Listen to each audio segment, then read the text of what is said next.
Good morning. This hearing will come to order. I thank my colleagues and Mr. Kennedy for being here today.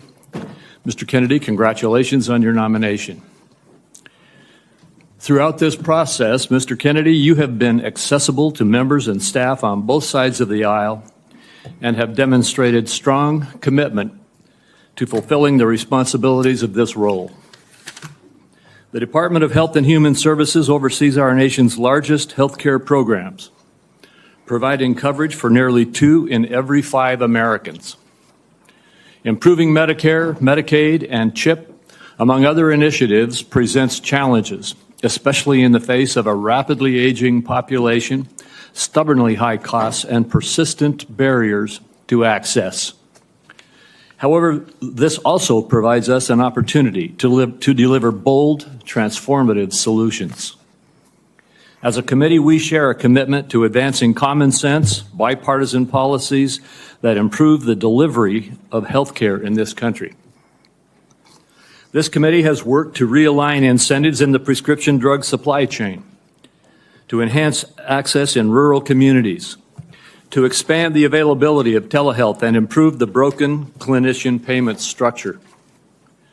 Across these and other issues, I look forward to working with the administration to continue pursuing meaningful reforms that serve the American people more effectively and more efficiently. Too often, patients encounter a healthcare system that is disjointed and is a dysfunctional maze. Complex and bureaucratic chutes and ladders have become the norm. Meanwhile, even as healthcare spending climbs, outcomes across a range of conditions continue to decline. Mr. Kennedy, if confirmed, you will have the opportunity to chart a new and better course for the federal approach to tackling both the drivers and the consequences of our ailing healthcare system. Your commitment to combating chronic conditions that drive healthcare costs will be critical to our success. Prioritizing disease prevention and addressing the factors that fuel conditions such as diabetes, cardiovascular disease, metabolic disease, Alzheimer's disease, COPD, and cancer will save lives, reduce costs, and build a healthier, stronger country. Private sector breakthroughs from groundbreaking cancer medications to curative gene therapies also offer hope. But misguided government initiatives and market volatility risk eroding American leadership in life-saving R&D. Your advocacy for healthcare transparency has the potential to empower consumers across the country, promoting competition to enhance quality while cutting excessive spending for patients and for taxpayers. Today's hearing will provide a forum to hear more about your vision, particularly for the federal programs under this committee's jurisdiction. Mr. Kennedy, you represent a voice for an inspiring coalition of Americans who are deeply committed to improving the health and well-being of our nation. Regardless of political party, everyone in this room shares a common recognition that our current system has fallen short, as well as a common desire to make our country healthier. I look forward to today's conversation as well as your testimony, Mr. Kennedy. And now I recognize Senator Wyden for his opening remarks. Thank you very much, Mr. Chairman. The question before the Finance Committee this morning is whether Robert F. Kennedy should be trusted with the health and well-being of the American people. Committee staff have examined thousands of pages of statements, books, and podcast transcripts in a review of his record. The receipts show that Mr. Kennedy has embraced conspiracy theories, quacks, charlatans, especially when it comes to the safety and efficacy of vaccines. He has made it his life's work to sow doubt and discourage parents from getting their kids life-saving vaccines. It has been lucrative for him and put him on the verge of immense power. This is the profile of someone who chases money and influence wherever they lead even if that may mean the tragic deaths of children and other vulnerable people. Now, Mr. Kennedy is fond of saying he's not making recommendations about whether parents should vaccinate their children. He's just asking questions and giving people choices.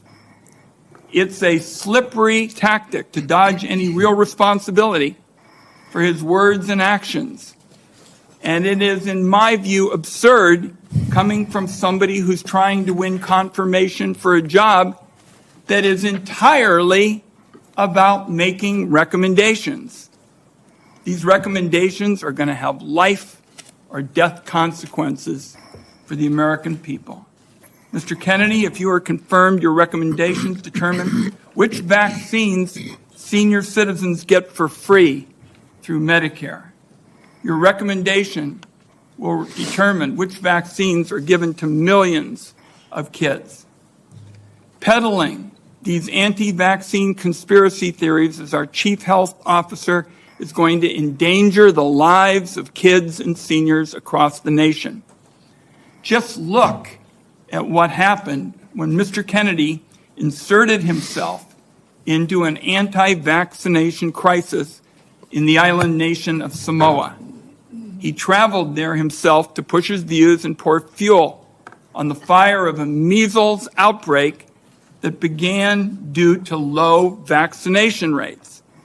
In the end, 83 Samoans died, mostly kids, from a disease that is easily preventable.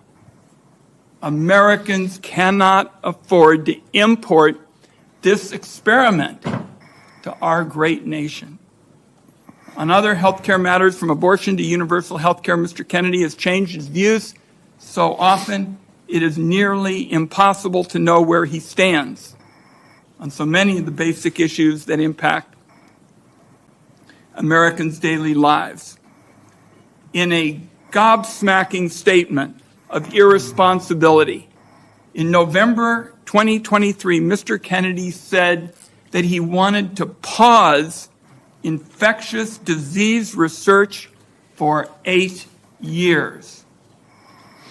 Mr. Kennedy has indicated he's open to restricting access to the abortion medication mifepristone, which remains a primary target of the Republican crusade against reproductive freedom. I took this on back in 1990 when I chaired the first congressional hearing on the topic. The science was clear then. It's even clearer today. Mifepristone is safe. The only reason it's under question in 2025 is because people with a political agenda have been out lying about it. Women deserve to know if Mr. Kennedy will abuse his power as our country's chief health officer to essentially implement a national abortion ban by restricting access to the safe and legal medication. Meanwhile, as the Trump budget office threw the Medicaid program into chaos yesterday, Republicans in Congress are proposing deep cuts to the program that will rip away health care from millions of Americans who count on this vital lifeline. Cuts to Medicaid of this magnitude are going to jack up the cost of health insurance. It'll shutter nursing homes and rural hospitals, deprive seniors and Americans with disabilities of home-based care. That approach amounts to handing over our nation's health system to for-profit insurance companies who've made a fortune delaying and denying care. Mr. Kennedy has virtually no knowledge or experience in handling these issues. It leaves him unprepared to take on a crisis like the nation witnessed yesterday when the Trump budget office shut down the federal Medicaid payment portal.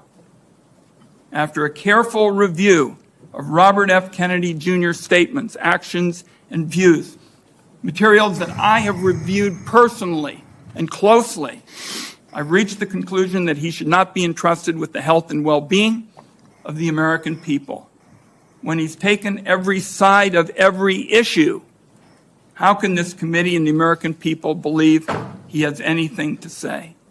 Let me close by saying I believe more strongly than ever, and I have specialized in healthcare during my time in public service, that we're at a turning point with regard to healthcare in America.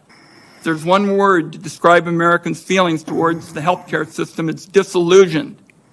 At every single turn, people feel like they're rolling a loaded dice, when they try to get health care. Americans are justifiably angry, fed up, and tired of a system that puts profits over patients.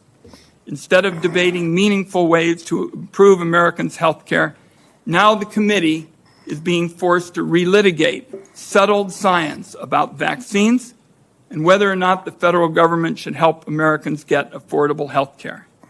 I know where Democrats on this Finance Committee stand when it comes to an agenda to lower costs and improve care.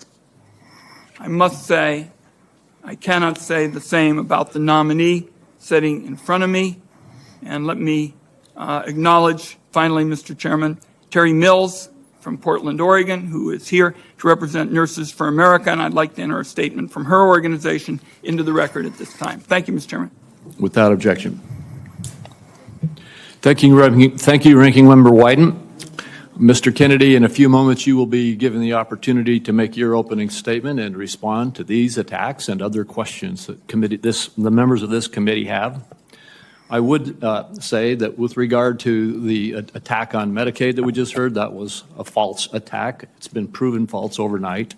The Medicaid portal is operating efficiently today and was never intended to be shut down. Would gentleman yield, since he's mentioned my name? There was a significant amount of time yesterday where there was bedlam across the country over the status of the Medicaid portals. I hope it's being corrected, but there were problems all through the day. There certainly were attacks yesterday. The problem has been clarified and the Medicaid portal is fully operational as we speak. Mr. Kennedy, before I turn the time over to you to share your opening statement, I would like to give you a brief introduction. The son of Senator Robert F. Kennedy and nephew of President John F. Kennedy, Robert Kennedy Jr. has been an advocate for consumers since 1985. After graduating from Harvard University, Mr. Kennedy studied at the London School of Economics and received his law degree from the University of Virginia Law School and a master's degree in environmental law from Pace University. He has founded 2 advocacy groups and has spent the last 40 years working to restore and protect children's health. He was a former independent candidate in the 2024 presidential election, and President Trump nominated him this year to be in November of 2024 to be the HHS Secretary. In announcing his nomination, President Trump stated, "Mr. Kennedy will restore these agencies to the traditions of gold standard scientific research and beacons of transparency and end the chronic disease epidemic and make America great and healthy again." Before you give your opening statement, Mr. Kennedy, I have 4 obligatory questions that we ask all nominees before this committee. First, is there anything that you are aware of in your background that might present a conflict of interest with the duties of the office to which you have been nominated? All right. No, Mr. Chairman. Thank you. Do you know of any reason, personal or otherwise, that would in any way prevent you from fully and honorably discharging the responsibilities of the office to which you have been nominated? No, I do not. Do you agree without reservation to respond to any reasonable summons to appear and testify before any duly constituted committee of Congress if you are confirmed? Yes, I do. And finally, do you commit to providing a prompt response in writing to any questions addressed to you by any senator of this committee? Yes, I do. Thank you, Mr. Kennedy. And before you begin, if you would like to, you may introduce your wife and children. Yes. My wife, Cheryl Hines, is here. My daughter, Kit Kennedy, my son, Bobby Kennedy, his wife, Amaryllis Fox Kennedy, and my nephew, Jackson Hines, is here, too. We welcome you all. Thank you. You may proceed with your statement. Thank you, Mr. Chairman. Chairman Crapo, Ranking Member Wyden, and members of this distinguished committee, I'm humbled to be sitting here today as President Trump's nominee oversee the U.S. Department of Health and Human Services. I want to thank President Trump for entrusting me to deliver on his promise to make America healthy again. I also want to thank Cheryl and Kik and Bobby and all of my other children who are here today, and all the many members of my large extended family for the love that they have so generously shared. Ours has always been a family that has been involved in public service, and I look forward to continuing that tradition. My journey into the issue of health began with my career as an environmental attorney, working with hunters and fishermen and mothers in the small town in the Hudson Valley and along the Hudson River. I learned very early on that human health and environmental injuries are intertwined. The same chemicals that kill fish make people sick also. Today, Americans' overall health is in grievous condition. Over 70% of adults and a third of children are overweight or obese. Diabetes is 10 times more prevalent than it was during the 1960s. Cancer among young people is rising by 1 or 2% a year. Autoimmune diseases, neurodevelopmental disorders, Alzheimer's, asthma, ADHD, depression, addiction, and a host of other physical and mental health conditions are all on the rise, some of them exponentially. The United States has worse health than any other developed nation, yet we spend more on health care, at least double, and in some cases triple, as other countries. Last year, we spent $4.8 trillion, not counting the indirect costs of missed work. That's almost a fifth of GDP. It's tantamount to a 20% tax on the entire economy. No wonder America has trouble competing with countries that pay a third of what we do for health and have better outcomes and a healthier workforce. But I don't want to make this too much about money. It's the human tragedy that moves us to care. President Trump has promised to restore America's global strength and to restore the American dream, but he understands we can't be a strong nation when our people are so sick. A healthy person has 1,000 dreams. A sick person has only one. Today, over half of our countrymen and women are chronically ill. When I met with President Trump last summer, I discovered that he is more than just concern for this tragic situation, but genuine care. President Trump is committed to restoring the American dream, and 77 million Americans delivered a mandate to him to do just that, due in part to the embrace and elevation of the Make America Healthy Again movement. This movement, led largely by Maha moms from every state, and you can see many of them behind us today, and in the hallways and in the lobbies, is one of the most transcendent and powerful movements I've ever seen. I promise President Trump that if confirmed, I will do everything in my power to put the health of Americans back on track. And I've been greatly heartened to discover a deep level of care among members of this committee, too, both Democrats and Republicans. I came away from our conversations confident that we can put aside our divisions for the sake of a healthier America. For a long time, the nation has been locked in a divisive healthcare debate about who pays. Well, when healthcare costs reach 20%, there are no good options, only bad ones. Shifting the burden around between government and corporations and insurers and providers and families is like rearranging deck chairs on the Titanic. Our country will sink beneath a sea of desperation and debt if we don't change the course and ask, why are healthcare costs so high in the first place? The obvious answer is chronic disease. The CDC says 90% of healthcare spending goes toward managing chronic disease, which hits lower-income Americans the hardest. The president's pledge is not to make some Americans healthy again, but to make all of our people healthy again.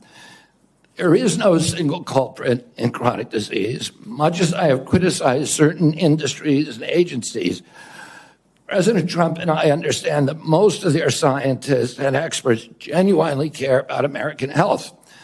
Therefore, we will bring together all stakeholders in pursuit of this unifying goal. Before I conclude, I want to make sure the committee is clear about a few things.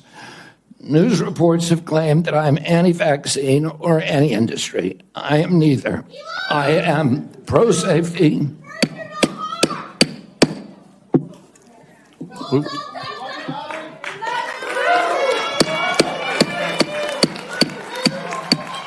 We'll have order. Please proceed, Mr. Kennedy. I am pro-safety. I worked for years to raise awareness about the mercury and toxic chemicals in fish, and nobody called me anti-fish. And I believe that vaccines play a critical role in healthcare.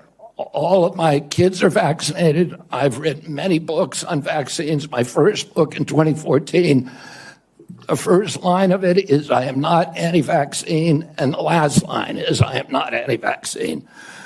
Nor am I the enemy of food producers. American farms are the bedrock of our culture, of our politics, of our national security. I was a 4-H kid, and I spent my summer working on ranches. I went to work with our farmers. I want to work with our farmers and food producers to remove burdensome regulations and unleash American ingenuity. MAHA simply cannot succeed without a partnership, a full partnership of American farmers. In my advocacy, I've often disturbed the status quo by asking uncomfortable questions. Well, I'm not going to apologize for that. We have massive health problems in this country that we must face honestly.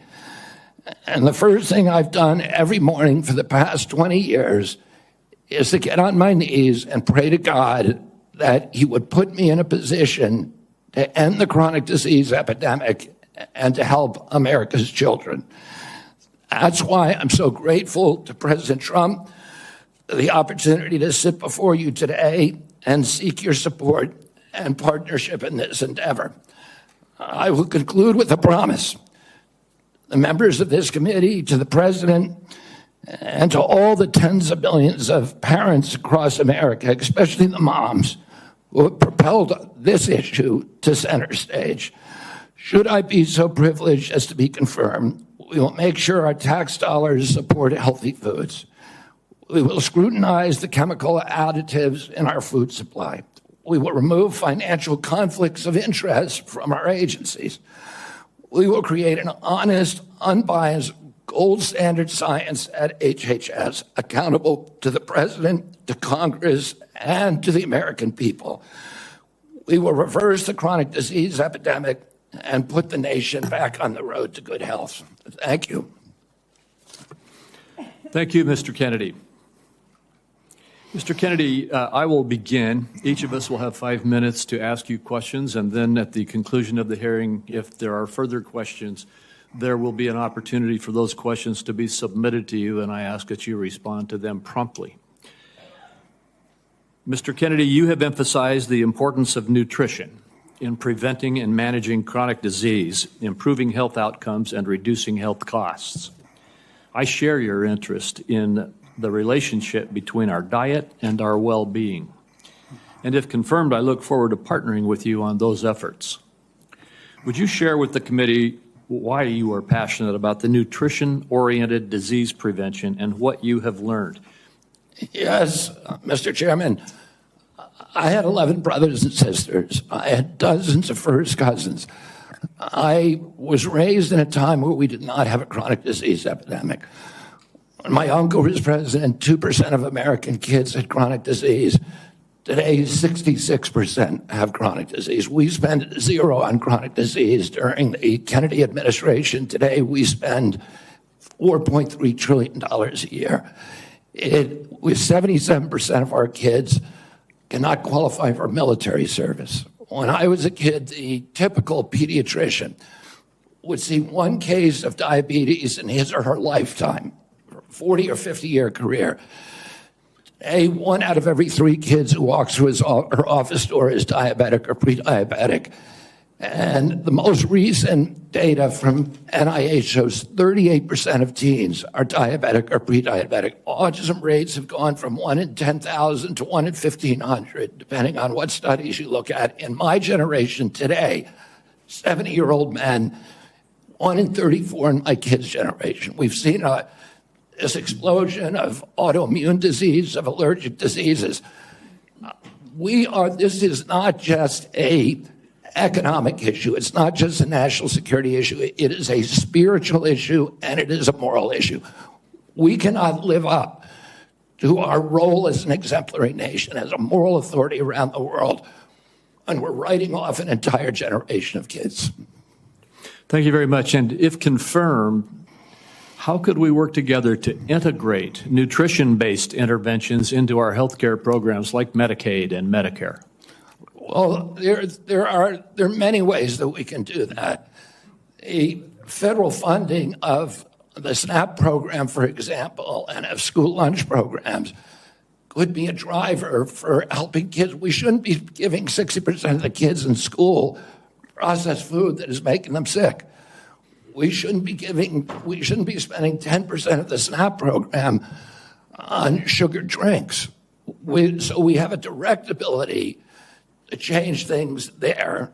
We also, in Medicaid and Medicare, we need to focus more on outcome-based medicine, on putting people in charge of their own health care, of making them accountable for their own health care so they understand the relationship between eating and getting sick.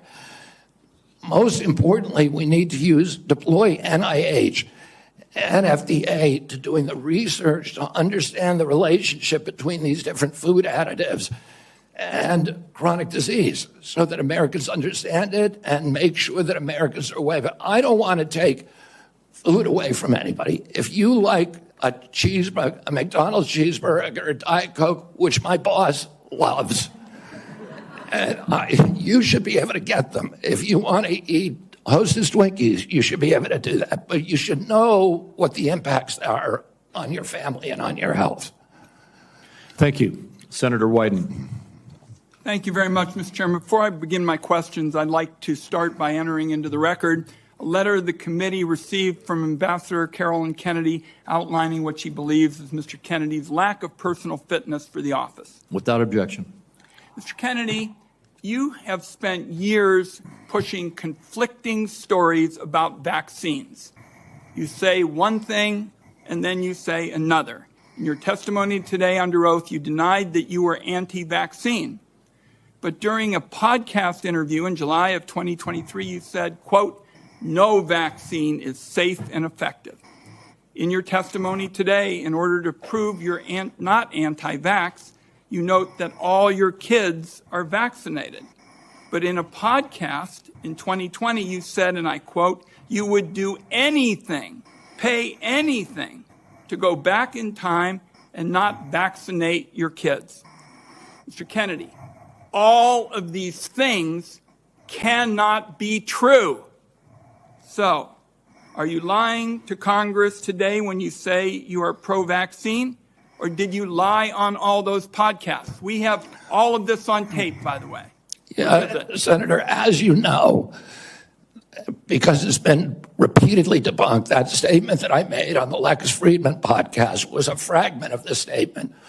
He asked me, and anybody who actually goes and looks at that podcast and will see this. He asked me, are there vaccines that are safe and effective? And I said to him, some of the live virus vaccines are.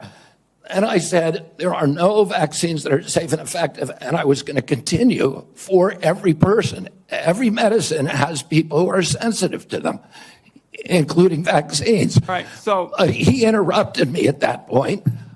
I've corrected it many times, including on national TV. You know about this, Senator Wyden, so bringing this up right now is dishonest. Let's be clear about what you've actually done then, since you want to deny your statements.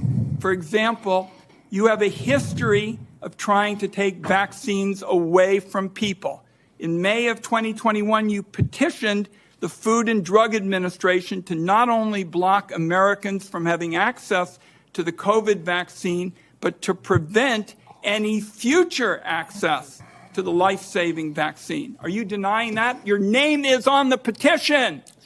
We brought that petition after CDC recommended the COVID vaccine without any scientific basis for 6-year-old children. Most experts agree today, even the people who did it back then, that COVID vaccines are inappropriate for 6-year-old children who basically have a zero risk from COVID. That's why I brought that lawsuit. I don't want to. I want to emphasize Mr. Kennedy, this. The facts.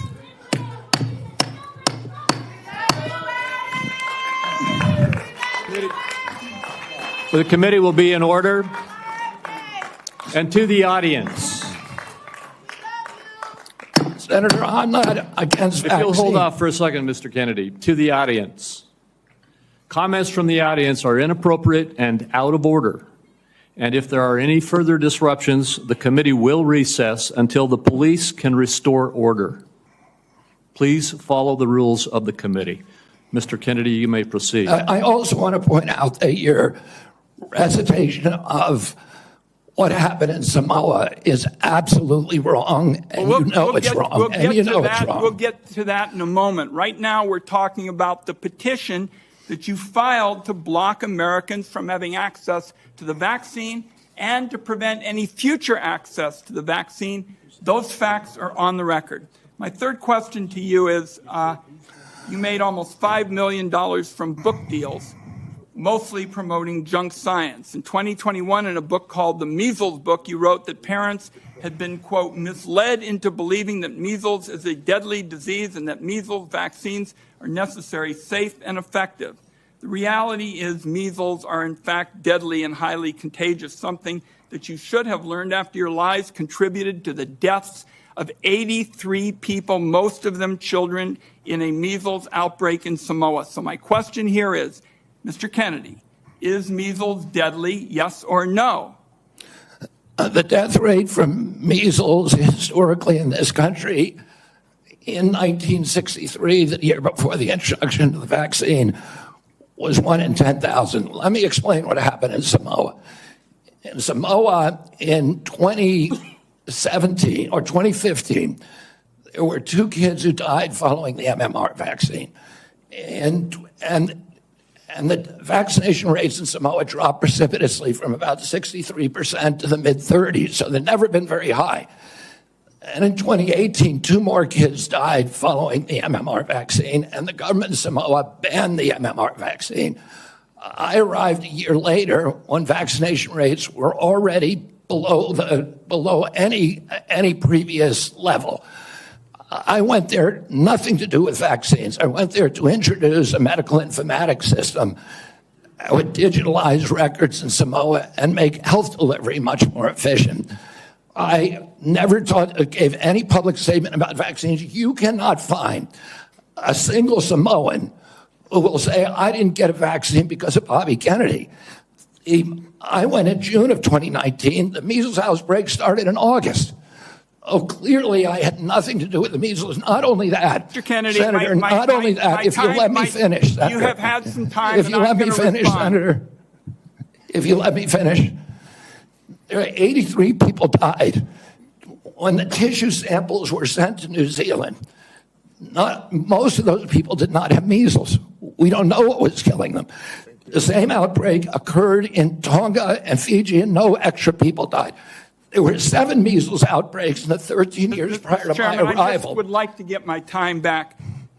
The nominee wrote a book saying that people had been misled into believing that measles is a deadly disease. He's trying now to play down his role in Samoa. That's not what the parents say. That's not what Governor Green says. It's time to make sure that we blow the whistle on actually what your views are. At least we're starting.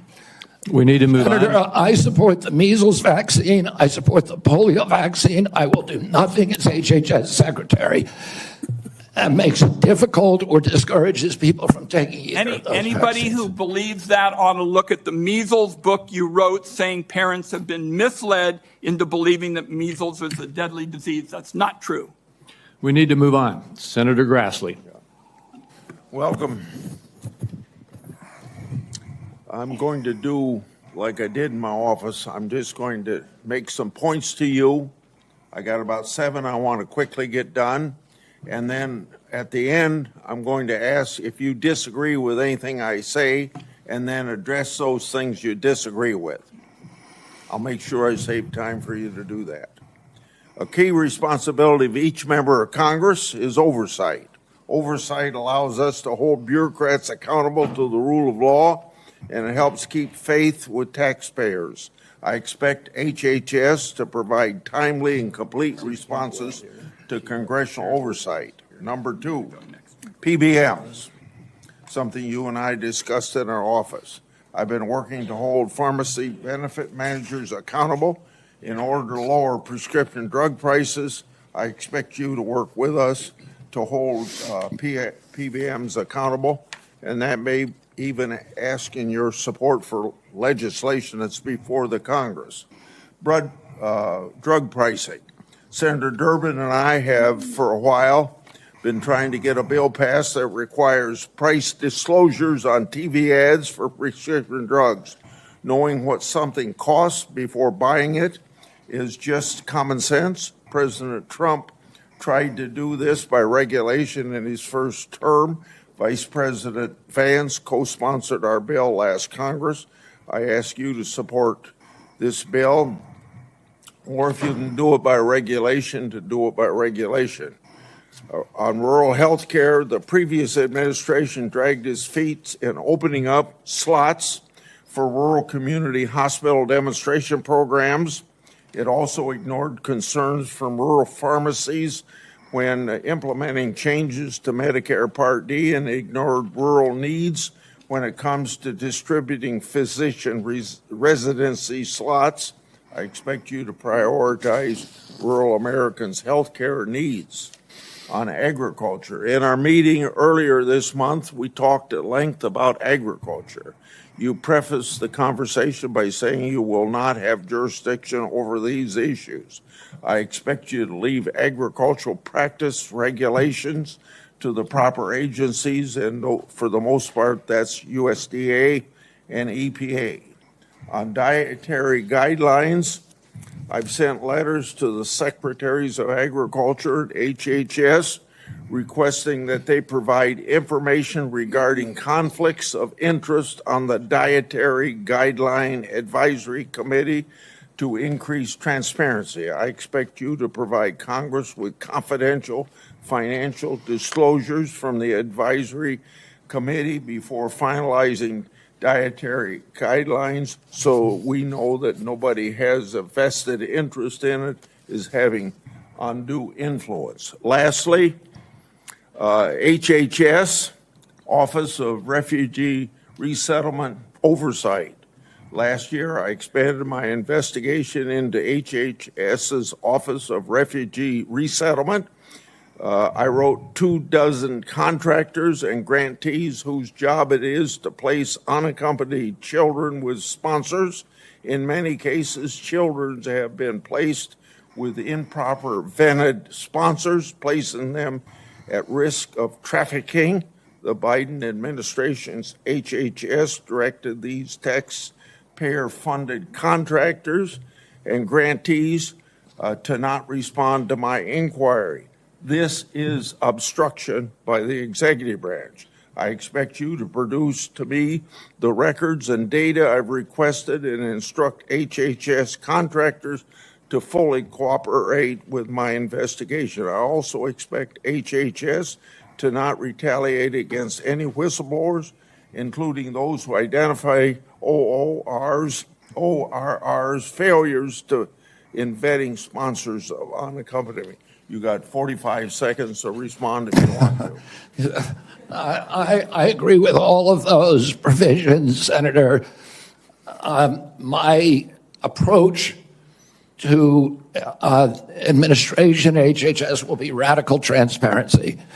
if members of this committee or other members of Congress want information, the doors are open. I've spent many years litigating against NIH and its sub-agencies, it's HHS and its sub-agencies, NIH, CDC, FDA, on FOIA issues, trying to get information that we, the taxpayers, paid for, and oftentimes getting back redacted copies after a year or 2 years of litigation. That should not be the case. And if Congress asks me for information, you will get it immediately. Thank you. Thank you. Senator Cantwell is next, but until she returns, I will move on to down the list, and that would be Senator Cornyn. Mr. Kennedy, welcome to you and your family, and congratulations. I appreciate Senator Grassley raising the issue of the Office of Refugee Resettlement within the auspices of Health and Human Services. I think this may surprise people, but that's actually the responsibility of HHS, the Office of Resettlement Relocation. Under the previous administration, as Senator Grassley alluded, there were roughly 500,000 children, unaccompanied minors, that were placed with sponsors in the interior of the United States. The previous administration took the position that it was not the federal government's responsibility once these children were placed with these sponsors.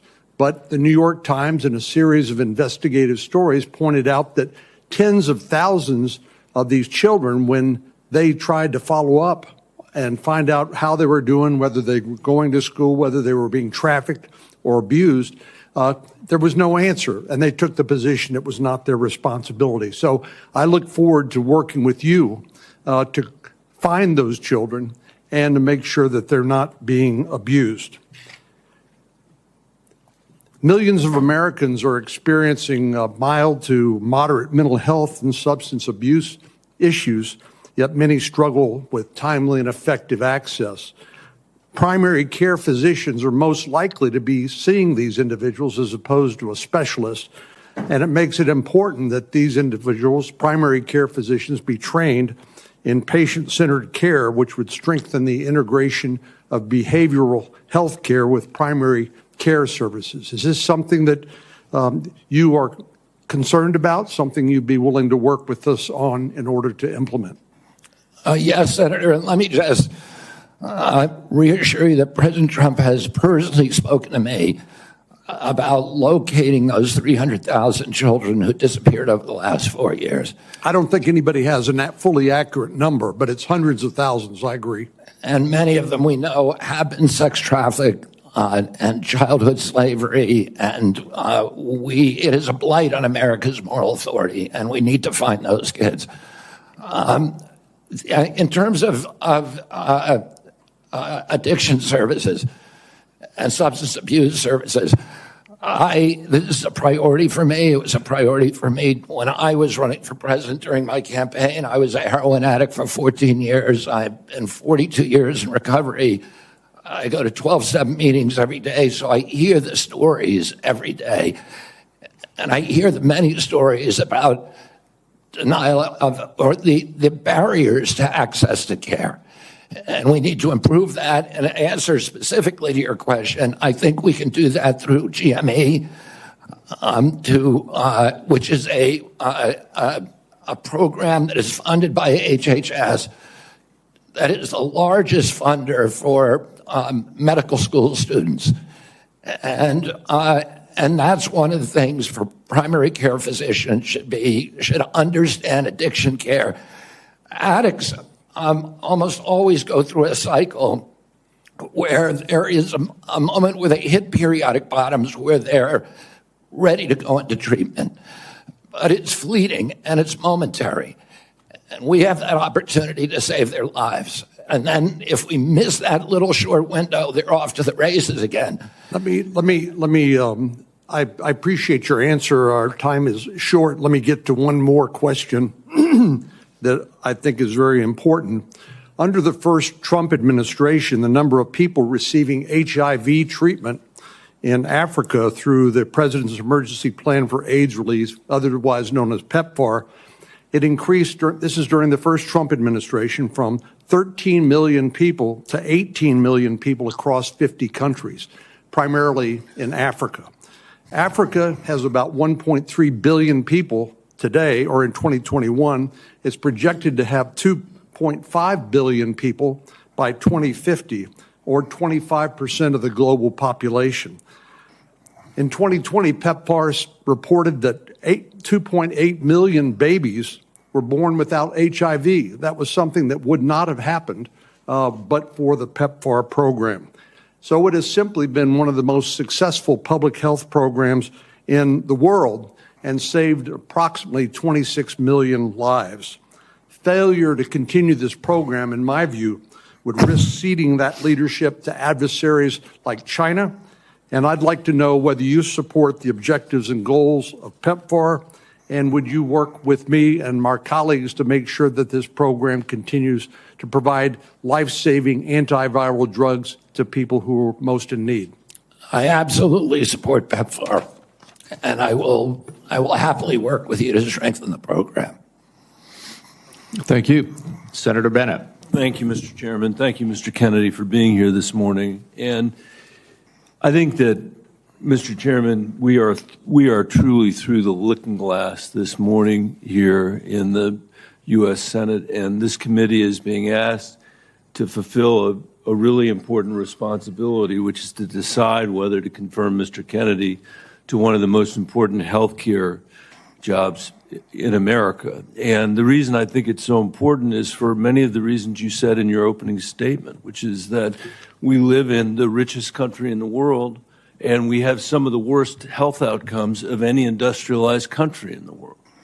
We live in the richest country in the world, and we have some of the lowest life expectancy rates of anybody in the industrialized world. I was a school superintendent before I was in this job, Mr. Chairman, and I can tell you that Mr. Kennedy's right, that when I look at the kids in the Denver public schools, if we don't change the way we eat in this country, 40% of them are going to suffer adult diabetes as a result of their diet. And we're, as I said, spending more than any other country in the world, and our families, every single person's constituents in this Senate are facing chronic shortages when it comes to health care. My friend from Texas, Senator Cornyn, has been a champion on mental health care. We have an epidemic, as he knows, across this country in mental health care, partly because of what the massive social media platforms that were sitting behind the President of the United States have inflicted on our children for their profit in the last decade or so. So we have no shortage of challenges to confront, and I even agree with some of the diagnosis of Mr. Kennedy. What is so disturbing to me is that out of 330 million Americans, we're being asked to put somebody in this job who has spent 50 years of his life not honoring the tradition that he talked about at the beginning of this conversation, but peddling in half-truths, peddling in false statements, peddling in theories that, create doubt about whether or not things that we know are safe are unsafe. Not that every vaccine in America is unsafe, not that you can't possibly have an adverse reaction, but that parents and children in my old school district and school districts all over this country would be better off not getting vaccinated than getting vaccinated. Unlike his own children who were vaccinated, unlike the people he invited to his house in Los Angeles for their party who were vaccinated. For everybody else, it's about peddling these half-truths. And he says it with such conviction that you want to believe him. And Mr. Kennedy, I just have there are many, many things in the record, but I hope that you could answer these questions yes or no. I've tried to ask these in a manner that's faithful to what you actually said, because I didn't want to have a debate about whether you actually said them. So I'm asking you yes or no, Mr. Kennedy.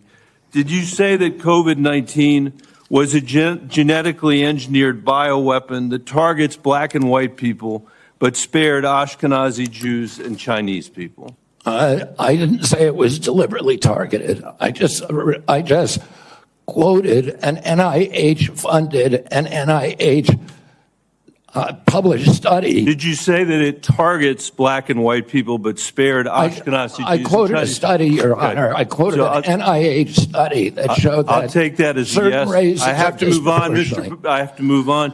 Did you say that Lyme disease is highly likely a materially engineered bioweapon? I made sure I put in the highly likely. Did you say Lyme disease is a highly likely militarily engineered bioweapon? I probably did say that. Did you say that? And that's what the developer of I Lyme want all disease of our said. colleagues to hear it, Mr. Kennedy. I want them to hear it. You said yes. Did you say that exposure to pesticides causes children to become transgender? No, I never said that. Okay, I have the record that I'll give to the chairman, and he can make his judgment about what you said. Did you write in your book, and it's undeniable, that African AIDS is an entirely different disease from Western AIDS? Yes or no, Mr. Kennedy? I'm not sure if I made that. Okay, I'll give it to the chairman, Mr. Kennedy. And my final question, did you say on a podcast, and I quote, "I wouldn't leave abortion, to the states. My belief is we should leave it to the woman. We shouldn't have the government involved, even if it's full term." Did you say that, Mr. Kennedy? Senator, I believe that every abortion is a tragedy. Did you say it, Mr. Kennedy? This believe matters. It doesn't matter what you come here and say that isn't true, that's not reflective of what you really believe, that you haven't said over decade after decade after decade, because unlike other jobs we're confirming around this place, this is a job where it is life and death for the kids that I used to work for in the Denver public schools and for families all over this country that are suffering from living in the richest country of the world that can't deliver basic health care and basic mental health care to them. It's too important for the games that you're playing, Mr. Kennedy. And I hope my colleagues will say to the president, I have no influence over him. I hope my colleagues will say to the president, out of 330 million Americans, we can do better than this. Thank you. We need to move on. Senator Cassidy. Mr. Kennedy, President Trump has sworn to protect Medicare. Republicans are exploring reforms to Medicaid that could help pay for Trump administration priorities. With this context, what will you do about dual eligibles? About dual eligibles? Well, dual eligibles are not right now served very well under the system. Those are people who are eligible for both Medicaid and Medicare. I suppose my answer to that is to make sure that the programs are consolidated, that they're integrated, and the care is integrated. I look forward to working with you, Dr. Cassidy, on making sure that we take good care of people who are dual eligible. And how do you propose that we integrate those programs? Does Medicare pay more, Medicare pay less, Medicaid pay more, Medicaid pay less? How do we do that? Well, I'm not exactly sure because I'm not in there. I mean, it is difficult to integrate them because Medicare is under fee-for-service. It's paid for by employer taxes. Medicaid is fully paid for by the federal government, and it's not fee-for-service. So I do not know the answer to that. I look forward to exploring options with you. Republicans, again, are looking at ways to potentially reform Medicaid to help, pay for President Trump's priorities, but to improve outcomes. What thoughts do you have regarding Medicaid reform? Well, Medicaid is not working for Americans, and it's specifically not working for the target population. Most Americans, like myself, I'm on Medicare Advantage, and I'm very happy with it. Most people who are on Medicaid are not happy. The premiums are too high. The deductibles are too high. The networks are narrow. The best doctors will not accept it in the best hospitals. And particularly, Medicaid was originally designed for a target population of the poorest Americans. has now been dramatically expanded. And the irony of the expansion is that the poorest Americans are now being robbed. Their services have dramatically decreased, even though we've increased the price of Medicare by 60% over the last 4 years. The target population is being robbed. With that said, other options. Obviously, you've thought about that, and I appreciate that. What reforms do you recommend, again, that would improve services, I suppose, but also make it more cost efficient? Well, President Trump has given me the charge of improving quality of care and lowering the price of care for all Americans. There are many things that we can do. What we want to, the ultimate outcome, I think, is to increase transparency, to increase accountability, and to transition to a value-based system rather than a fee-based system, rather than a service-based system. On Medicaid in particular, can you just kind of take those kind of general principles and apply it to the Medicaid program? Listen, I think that there are many, many options with telemedicine, with AI right now. And, there's including direct primary care systems. We're seeing that movement grow across the country. There's one of the largest providers. So going back to Medicaid, though, and speaking of these specific advances, what reforms are you proposing with these ideas vis-a-vis Medicaid? Well, I don't have a broad proposal for dismantling the program. Of course not saying that. I think what we need to do is we need to experiment with pilot programs in each state. We need to keep our eye on the ultimate goal, which is value-based care, which is transparency, accountability, access. And one more thing, going back to Medicare, you mentioned you're an MA. You mentioned earlier the Medicare fee-for-service. Do you have any kind of thoughts as to whether or not patients on fee-for-service should move into MA, or how should we handle that? Whether patients who are on Medicare fee-for-service. And traditional Medicare? Yes. That's their choice right now.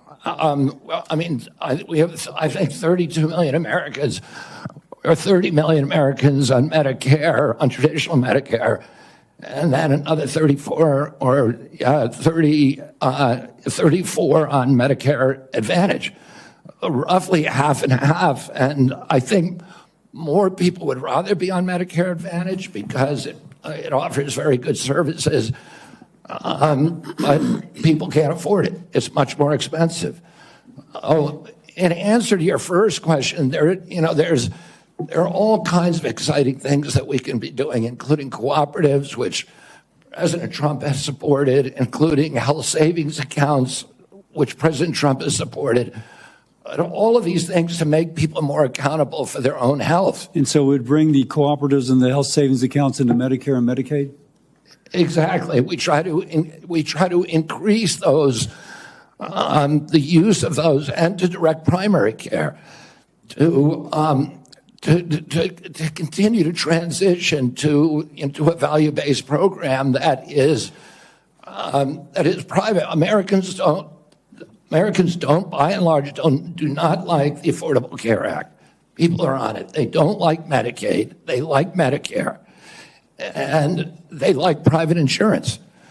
We need to listen to what they would prefer to be on private insurance. Most Americans, if they can afford to be, will be on private insurance.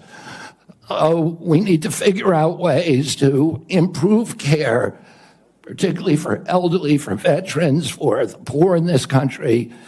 And Medicaid, the current model is not doing that. I would ask, any of the Democrats who are chuckling just now, do you think all that money, the $900 billion that we're sending to Medicaid every year, has made Americans healthy? Do we think it's working for anybody?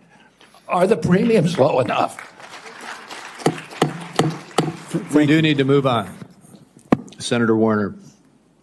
Well, I got to tell you, for literally hundreds of thousands of Virginians, Medicaid is what prevents them from health crises on a daily and weekly basis.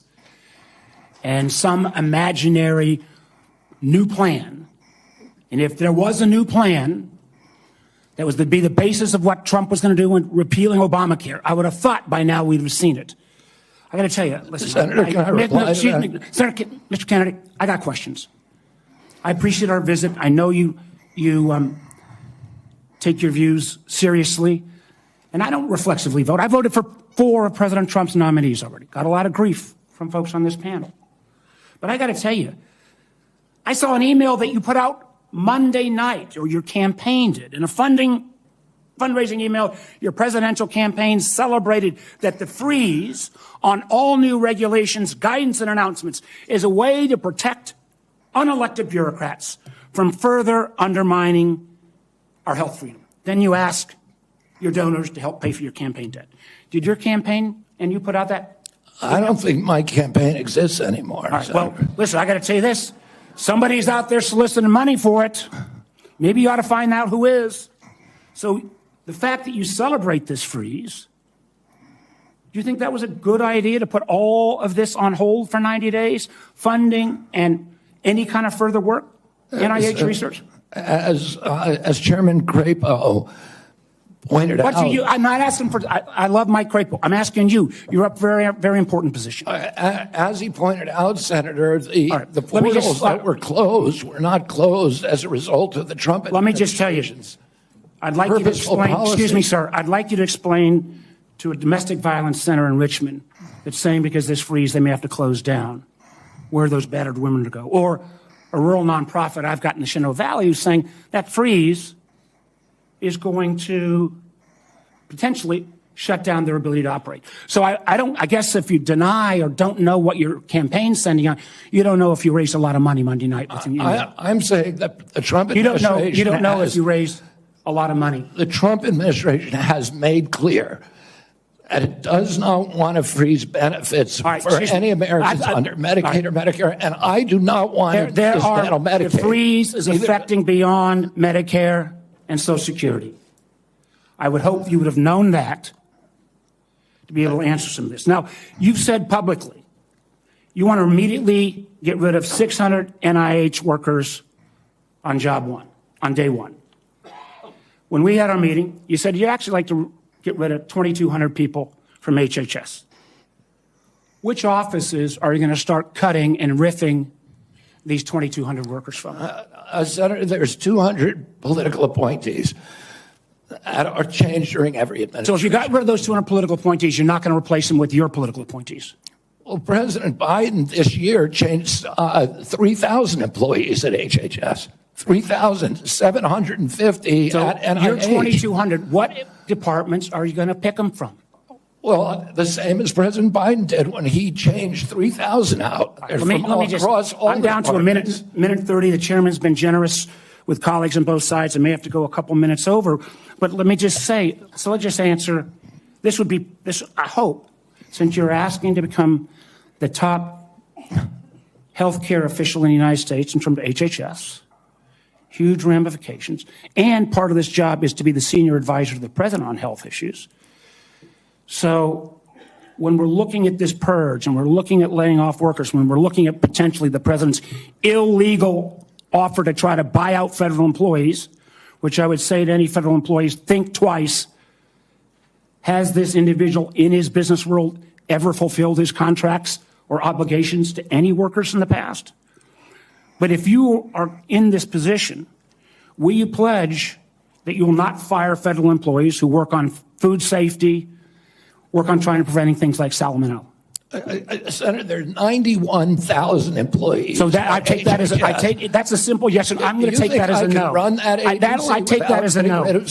Will you we talked about protecting Americans from cyber criminals, something we need to do a lot more on. Will you commit not to fire anyone in the health arena who currently works on protecting Americans from cyber attacks in their healthcare files? I will commit to not firing anybody who's doing their job. Based on your opinion, based upon your opinion, or your political agenda, or Mr. Trump's political agenda? Based upon my opinion.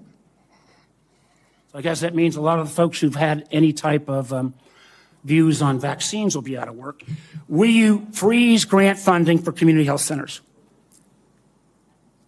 Will you freeze federal funds for community health centers, the way the current administration has done? The White House has made clear that no funds are going to be denied to any American for benefits in any program. Do you know what happens at community health centers? Those are direct. Are you talking about the Indian health centers? No, I'm talking about community health centers across the country. I understand that. I mean, I strongly. So you're going to excuse Indian health centers, which is good, but others are not. They're going to get their funds frozen.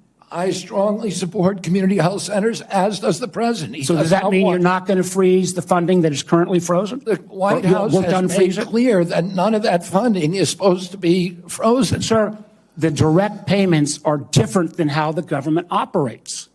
We fund the federal government down to community health centers. As a former governor, there's lots and lots of state programs that are related to health care that come from the federal government. They come down to the state, then it goes to local programs. All of those don't directly pay out $1 at a time, but they come from federal funding. They are all, even though they keep changing the guidance on a minute-by-minute basis, based upon 9:45 or 10:30 or 10:45, whatever time it is today, those funds are still frozen. Sir, I just honestly, I want to give you a fair shot, but I don't feel like you approach this job with the knowledge and candidly your willingness not to commit. Try to recommend to the president to make sure these funds are unfrozen and that people's lives are at stake is a very disappointing answer. Thank you, Mr. Chairman. Senator Lankford. Mr. Chairman, thank you. Mr. Kennedy, it's good to see you again. We had some great visits in my office. We've done some follow-up calls to be able to go through. You and I have talked about 100 different issues and backgrounds and things. You've been able to address a lot of them today and just different questions to be able to clear up social media rumors and the things that are out there on it. So I do appreciate that. We've talked about pharmacy benefit managers. We've talked about the nursing home rule the Biden administration put down. We talked about your views on agriculture and commercial and row crop agriculture. We've talked about food issues, and you made it very, very clear. You're not going to tell Americans what to eat, but you do want Americans to know what they're eating. And I think that's a pretty fair perspective on that. I do want to talk to you about some areas that you and I have talked about as well. We have some disagreements, you and I, on the issue of life and when life begins on that. You've been very outspoken on that, and we've had some good opportunities to be able to talk about that. Title X is specifically in the HHS area. This has been an area that has been interpreted for a long time, and President Trump in the first administration interpreted that rule to say that his administration will prohibit the performance, referral for, or promotion of abortion as a part of the Title X program. That he made that very clear in the first administration. Obviously, that's his decision to make again on that, on how he wants to handle that, and he's made a lot of public statements on that. The Biden administration not only reversed that, not only rescinded that rule, but they went one step the other direction. In my state in Oklahoma, as you and I have talked about, the Biden administration cut off funding to the state of Oklahoma for AIDS testing, for breast cancer screening, and for other areas of poverty health care because my state didn't promote abortion. It wouldn't provide. If my state wouldn't promote abortion in the state, we got cut off for federal funds for AIDS testing and for other things. My simple question to you is, how are you going to handle Title X on that? I saw how President Biden handled that in the punitive measures that came on my state for those that are in rural health care. How are you going to handle Title X? I'm going to support President Trump's policies on Title X. I agree with President Trump that every abortion is a tragedy. I agree with him that we cannot be a moral nation if we have 1.2 million abortions a year. I agree with him that the states should control abortion. President Trump has told me that he wants to end late-term abortions, and he wants to protect conscience exemptions, and that he wants to end federal funding for abortions here or abroad. That's Title X. I serve at the pleasure of the president. I'm going to implement his policies. Thank you for that.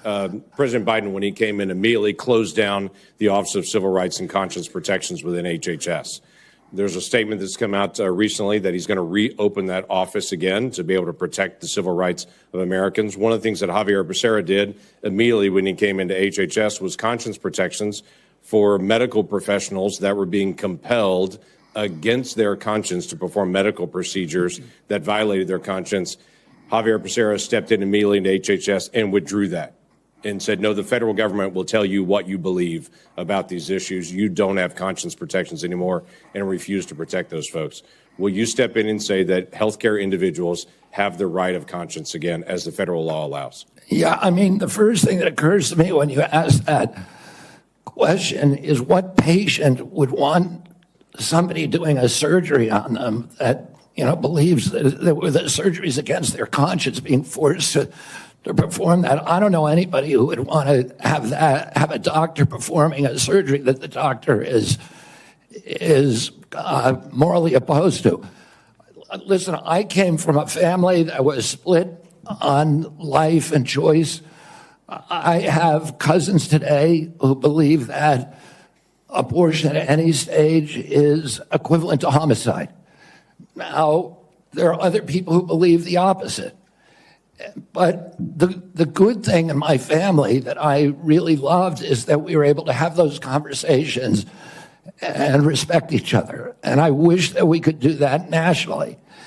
And if forcing somebody to participate in a medical procedure as a provider that they believe is murder does not make any sense to me. We need to welcome diversity in this country. We need to respect diversity, and we need to respect each other when we have different opinions, and not force our opinions on other people. Yeah, thank you for that. The FDA, under the Biden administration, changed the rules for the chemical abortion drug and said you no longer need to see a physician. So if you have an ectopic pregnancy or all kinds of, don't even go anymore to see a physician. But they also changed an area that has been something that's been very particular. You've talked about a lot, and that's transparency. They changed the position and said, don't tell us if there's a side effect on this drug unless she dies. But other than that, don't tell us anymore. Literally, don't give transparent information to the American people or to the women who take this drug anymore. We don't want that reported. My question to you is, will FDA move to be able to actually give transparency to the American people and to say this drug is no different than any other drug? We're not going to protect it just because it's political for some folks. People should know side effects on this drug, and there should be reporting. Yeah, I mean, it's against everything we believe in this country that patients or doctors should not be reporting adverse events. We need to know what adverse events are. We need to understand the safety of every drug, mifepristone and every other drug. And President Trump has made it clear to me that one of the things, he is not taking a position yet on mifepristone, a detailed position, but he's made it clear to me that he wants me to look at safety issues. And I'll ask NIH and FDA to do that. Thank you. Senator Whitehouse. Thank you, Chairman. Mr. Kennedy, I only have 5 minutes with you, and I've got a lot of experience with CMS, so you're just going to have to listen. 2 things.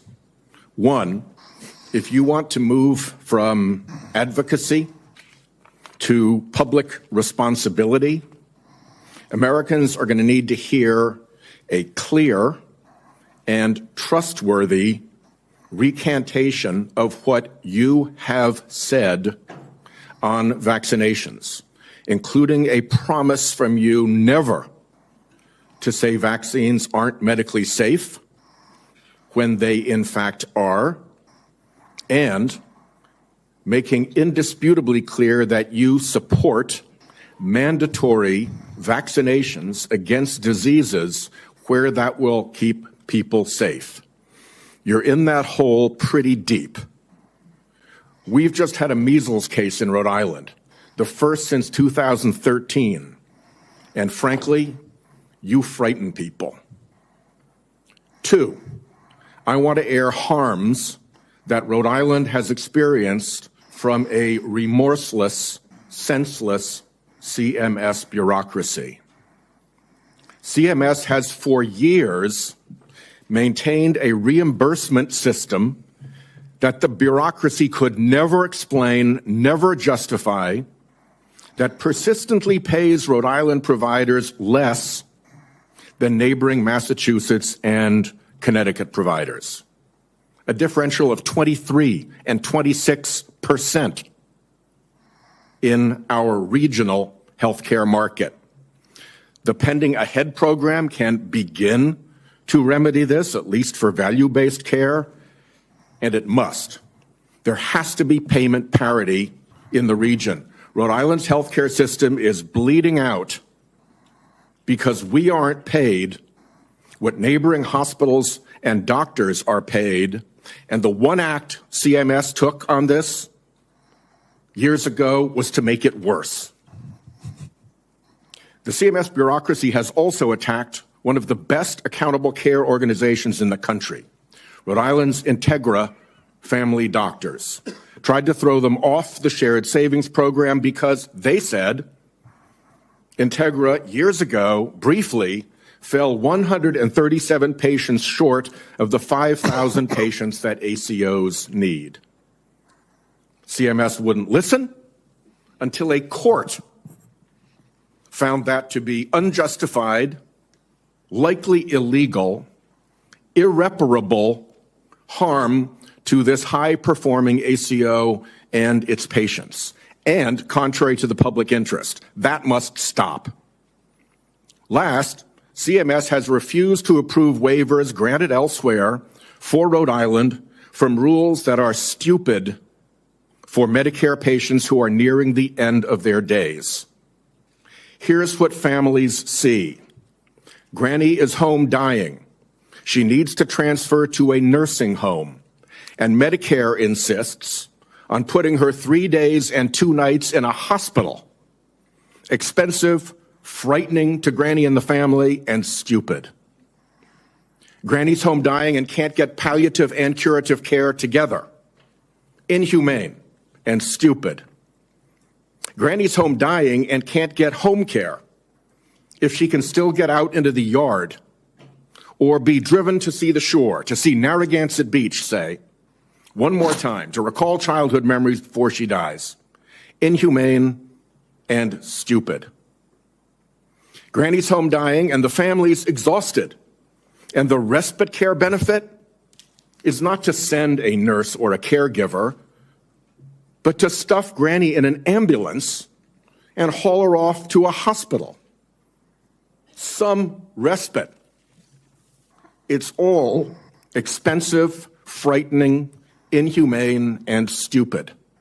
But the insensate CMS bureaucracy takes a court order to be awakened to the harm they cause.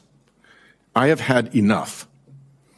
CMS should let Rhode Island try humane end-of-life care through CMMI. Let's see if it works at a state. I bet it will save money, serve families better at a very, very delicate time, and perhaps even make a model for better health care everywhere. I've said a lot. My time is out. You're welcome to respond in writing. I ask unanimous consent that the order declaring CMS's actions to constitute irreparable and illegal harm be put into the record.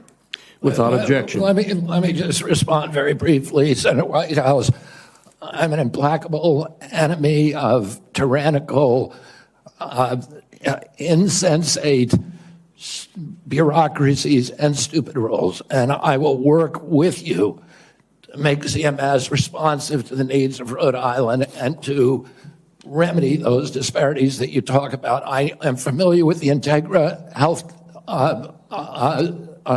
plan, and it is a template for what we ought to be doing. It's a value-based plan, and I look forward to you to making sure that we create pilot programs like this. Unfortunately, that can be Mr. Chairman, reproduced around the country. Unfortunately, Mr. Chairman, one of the things I've learned in my tenure in the Senate is that a nominee saying that they're willing to work with me amounts to exactly zero. We need to get this fixed. Thank you. Well, I guess at that point, then, we will move on to Senator Daines. Mr. Chairman, thank you. Mr. Kennedy, I'm glad to see you here this morning. I listened to your opening remarks, and you mentioned that you want to make HHS the gold standard of science. I have found my engagements with you, both behind closed doors in my office, as well as listening to you publicly, to be very thoughtful and science-based.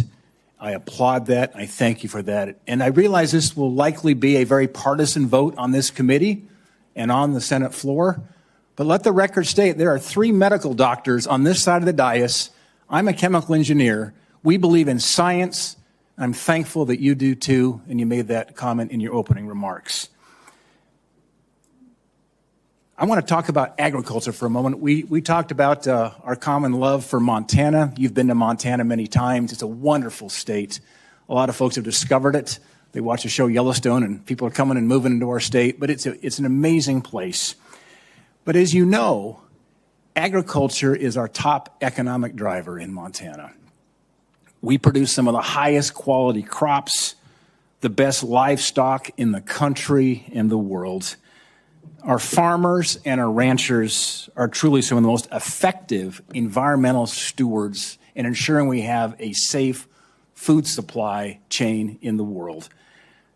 I share your view that protecting the integrity and safety of our food supply is of utmost importance.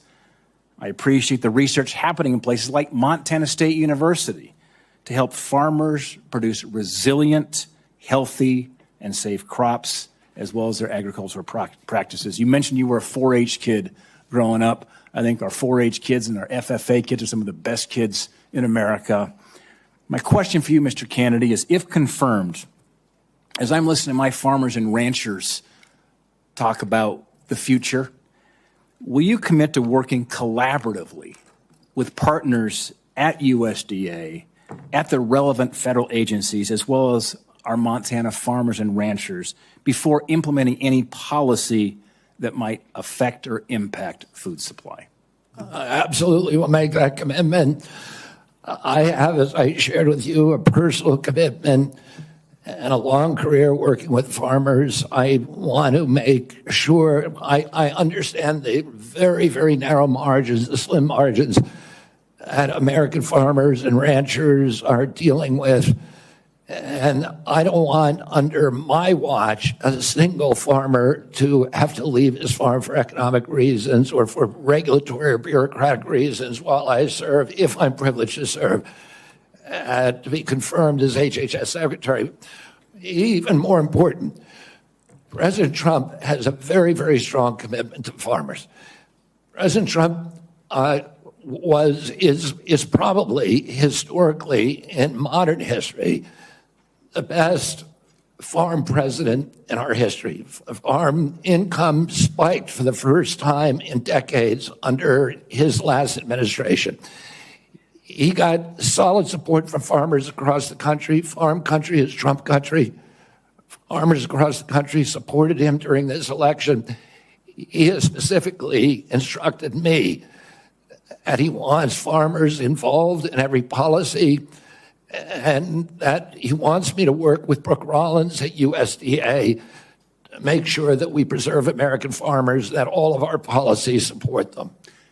Mr. Kennedy, thank you. And if confirmed, I look forward to having you and Brooke Rollins out to Montana to spend some time with you. You have my commitment to come there anytime, particularly during ski season or hunting season.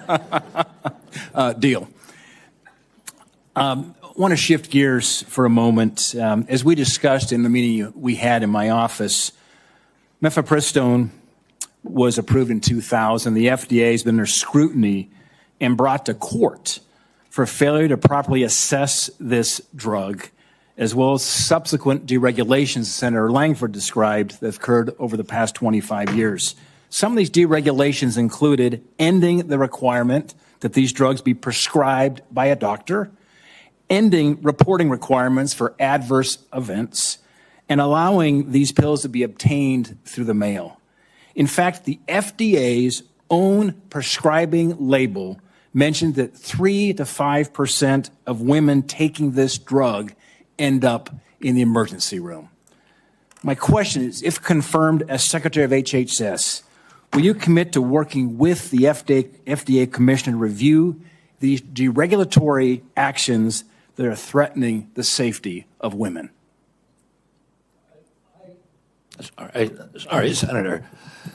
As I said to Senator Langford, I think it's immoral to have a policy where patients are not allowed to report adverse events and where doctors are discouraged from doing that. President Trump has asked me to study the safety of mifepristone. He has not yet taken a stand on how to regulate it. Whatever he does, I will implement those policies, and I will work with this committee to make those policies make sense. Thank you, Mr. Kennedy. Senator Hassan. Thank you, Mr. Chair and Ranking Member Wyden, and welcome, Mr. Kennedy, and to your family as well. I want to start with a couple of concerns I have, and just briefly on Medicaid. States share in the funding of Medicaid. Millions of disabled children in this country are alive because of Medicaid.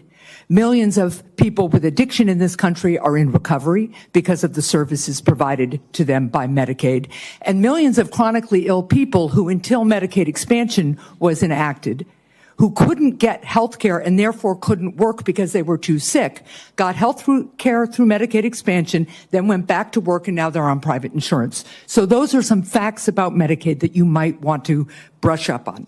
Now, I'm also extremely concerned about your endorsement of radical fringe conspiracies that, if implemented at HHS, would put American families' lives at risk.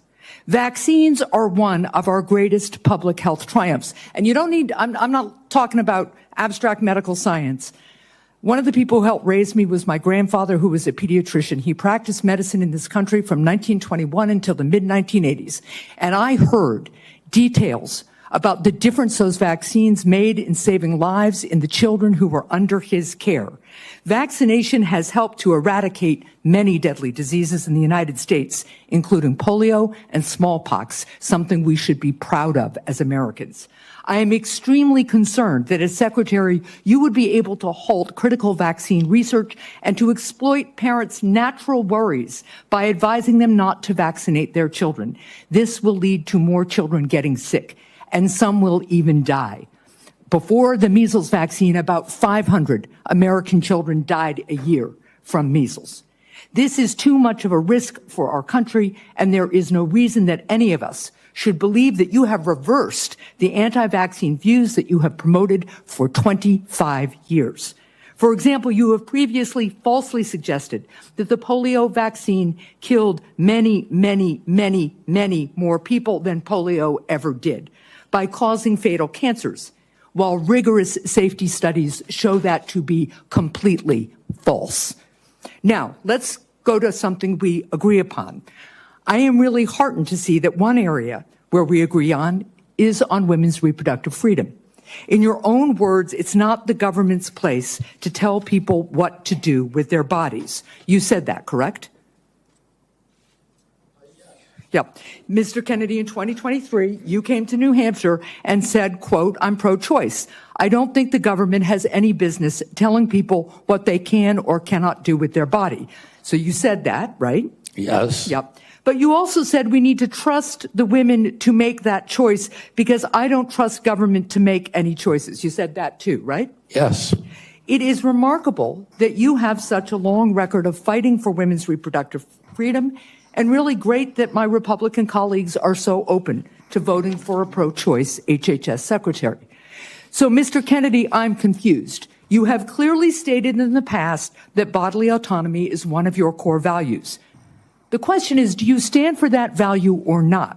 When was it that you decided to sell out the values you've had your whole life in order to be given power by President Trump? Senator, I agree with President Trump that every abortion is a tragedy, that we can't be a moral authority in this country. Right. So, but that isn't what you said back in New Hampshire in 2023. My question is exactly when did you decide to sell out your life's work and values to get this position? Senator, I agree with President Trump that every abortion is a tragedy. So what you're telling us, just to be clear, because my time is limited, is that regardless of what you believe, regardless of what values you have, if President Trump tells you to do something, you're going to do it. You said just now the discussion about mifepristone. Oh, he's asked me to study the safety of it.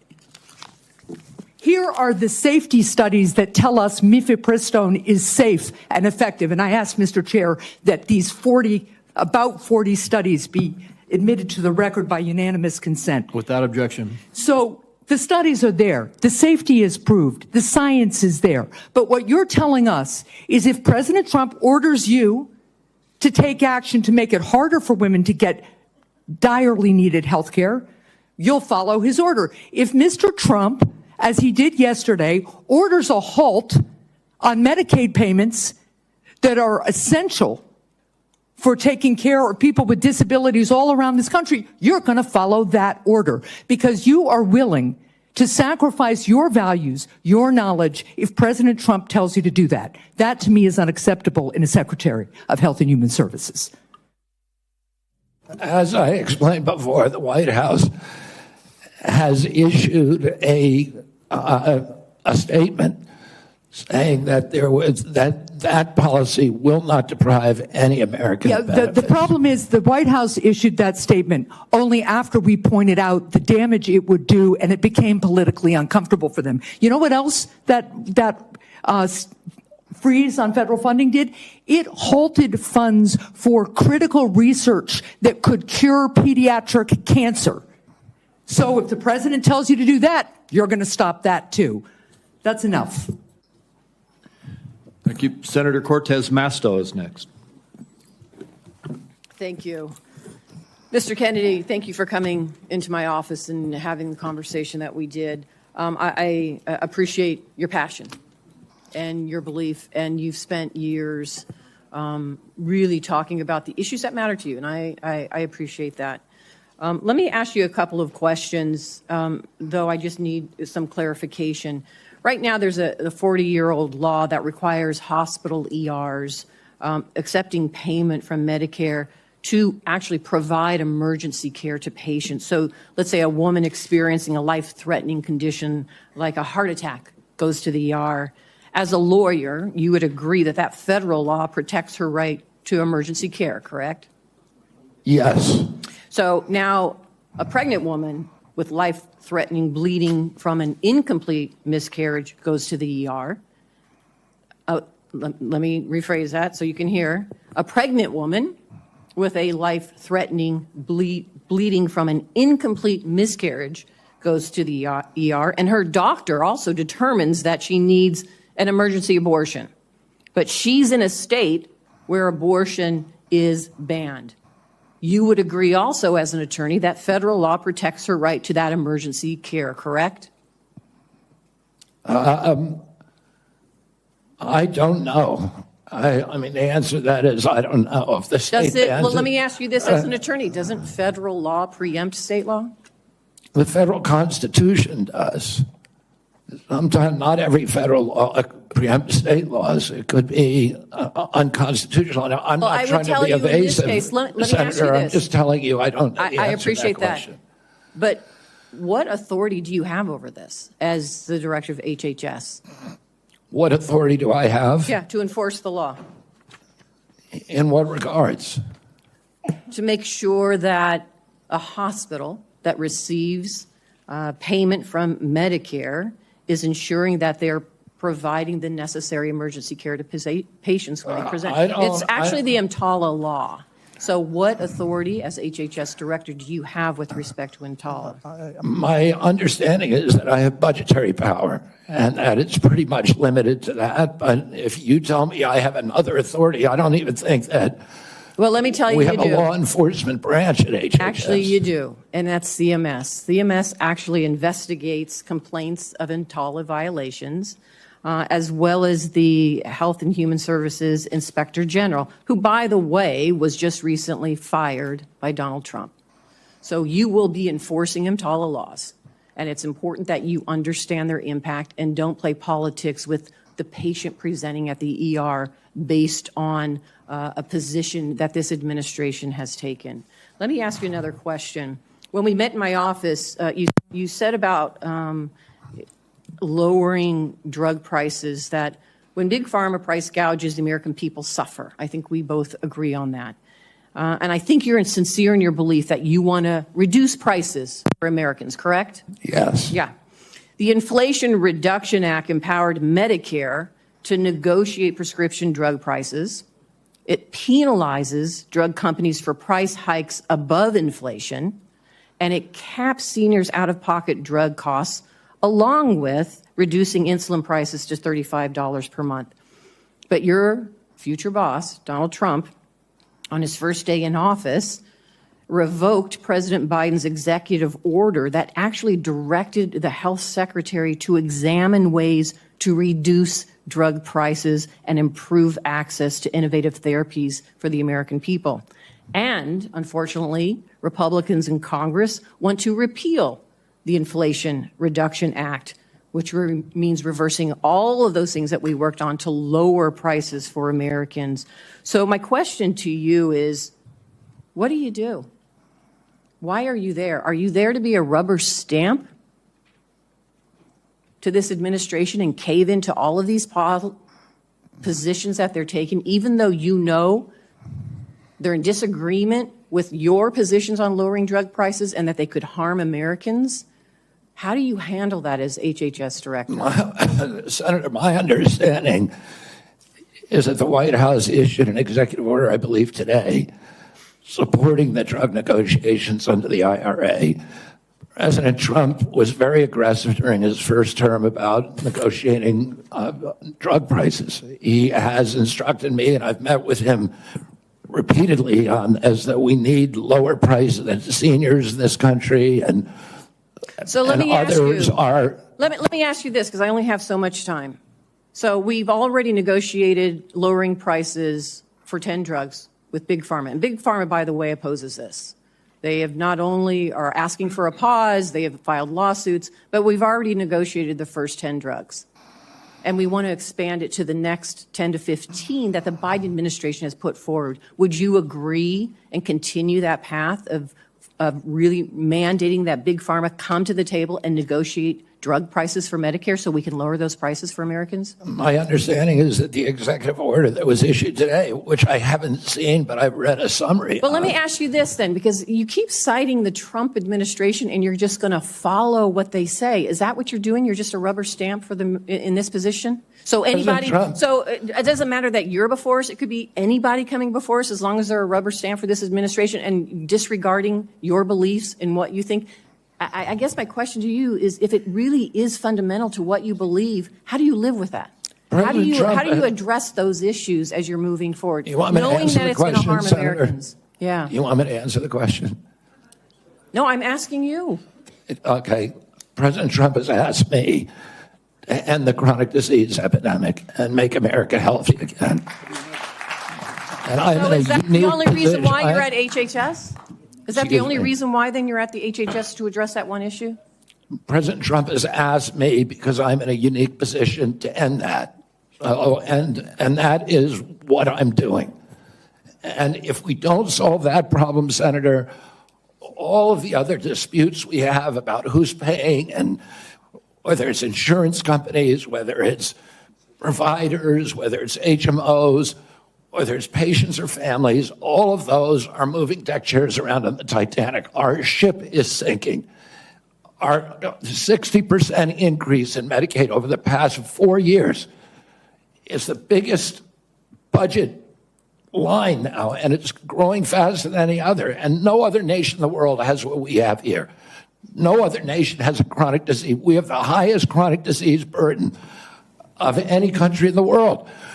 We had, during COVID, we had 16% of the COVID deaths in a country. We only have 4.2% of the world's population. We had a higher death count than any country in the world. And when CDC was asked why, they said it's because Americans are the sickest people on earth.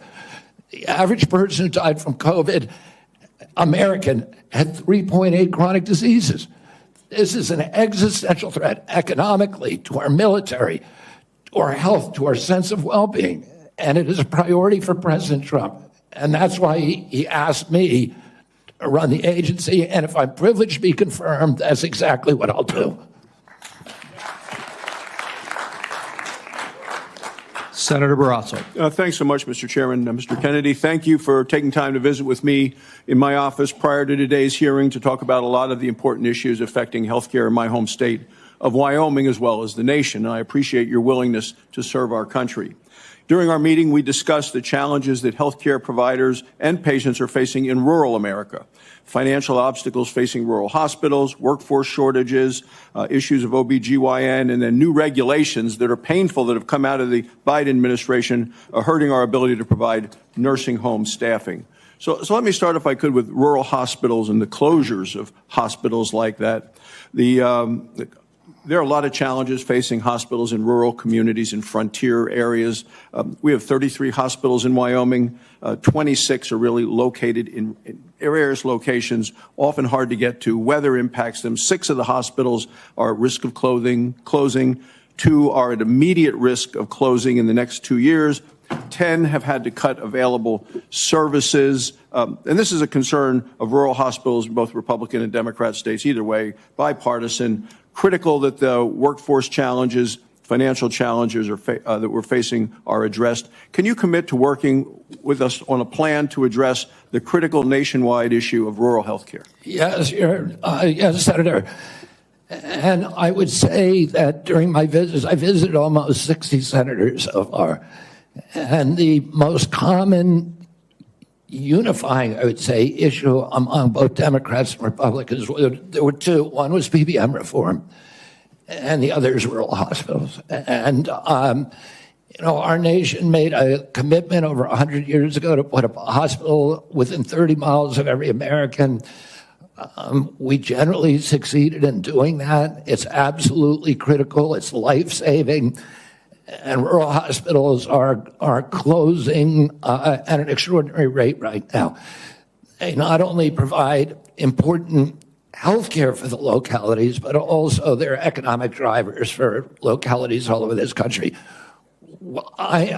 President Trump is determined to end the hemorrhage of rural hospitals, and he's asked me to do that through use of AI, through telemedicine, which these are innovations that I saw the other day. A Cleveland clinic has developed an AI nurse that you cannot distinguish from a human being, that has diagnostics as good as any doctor. And we can provide concierge care to every American in this country, even those the remote parts of Wyoming, Montana, Alaska, et cetera. We also have opportunities at HRSA and at the GME to finally live up to GME's mission of providing personnel to rural hospitals. And I intend to use all of my power, because I've seen the priority that is given by both Democrats and Republicans on this committee. I intend to make that a priority if I'm privileged to be confirmed. Well, I appreciate it, because often with financial strains on a local hospital, one of the common services to be cut in rural hospitals is maternity services. So now we have women in Wyoming having to drive over 100 miles to access care.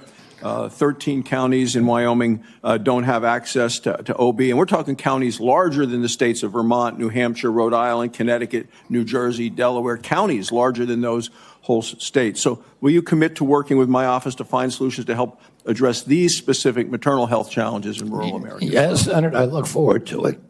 Another issue we specifically spoke about with this harmful Biden administration rule that have really been bad for our rural nursing homes. And it's a rule that would triple the registered nurse requirements in nursing homes.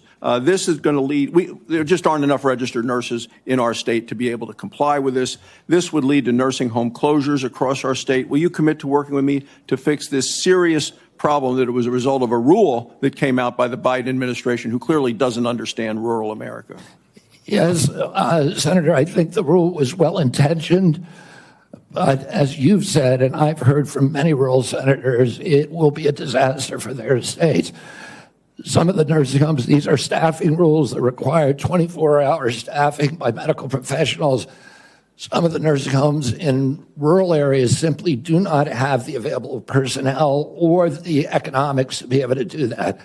It will mean the closure of nursing homes in rural areas across our country, which means the parents, the elderly parent, will be moved a great distance from the local community and their family. And we know that the single greatest driver of high-quality nursing home care is the involvement, the proximity of family members. When you move that nursing facility away from the community where the kids live, you're going to get much worse care. So the intention, although it was noble, was in reality, for rural areas at least, it is going to be a disaster. Thank you. Thank you, Mr. Chairman. Thank you. Senator Johnson. Mr. Kennedy, welcome. Thank you for being here. Thank you for your decades-long advocacy for a clean environment, for children's health. I can't say as I'm surprised by the hostility on the other side. I'm highly disappointed in it. I don't know if you remember when you called me up and you were contemplating setting your political differences aside, joining forces with President Trump on an area of agreement, addressing chronic illness, trying to find the root cause of all these problems facing this nation. My first response was, Bobby, this is an answer to my prayers. We need to get to the answers of this, but even more, we need to heal and unify this divided nation. I'm not necessarily the most optimistic guy because we've got enormous challenges facing this nation, but I thought, wow, here's somebody from the left, somebody I don't agree with on many issues politically, coming together with President Trump and focusing on an area of agreement, something that the American people desperately want. Finding out the answers. What has caused autism? What is causing chronic illness? Ms. Kennedy, I think I've come to know what's in your heart. I think I know the personal and political price you've paid for this decision. I want to say publicly, I thank you for that. I truly appreciate what you're doing here. Can't we come together as a nation and do this? Can we do? Aren't you getting tired of this? I'm getting tired of this. So again, Mr. Kennedy, I need to enter in the record. These are just 11 letters of support signed by 63,000 people, thousands of doctors. From the American Association of American Physicians and Surgeons, Independent Medical Alliance, the North Carolina Physicians and Freedom Group, Governor Jeff Landry from Louisiana.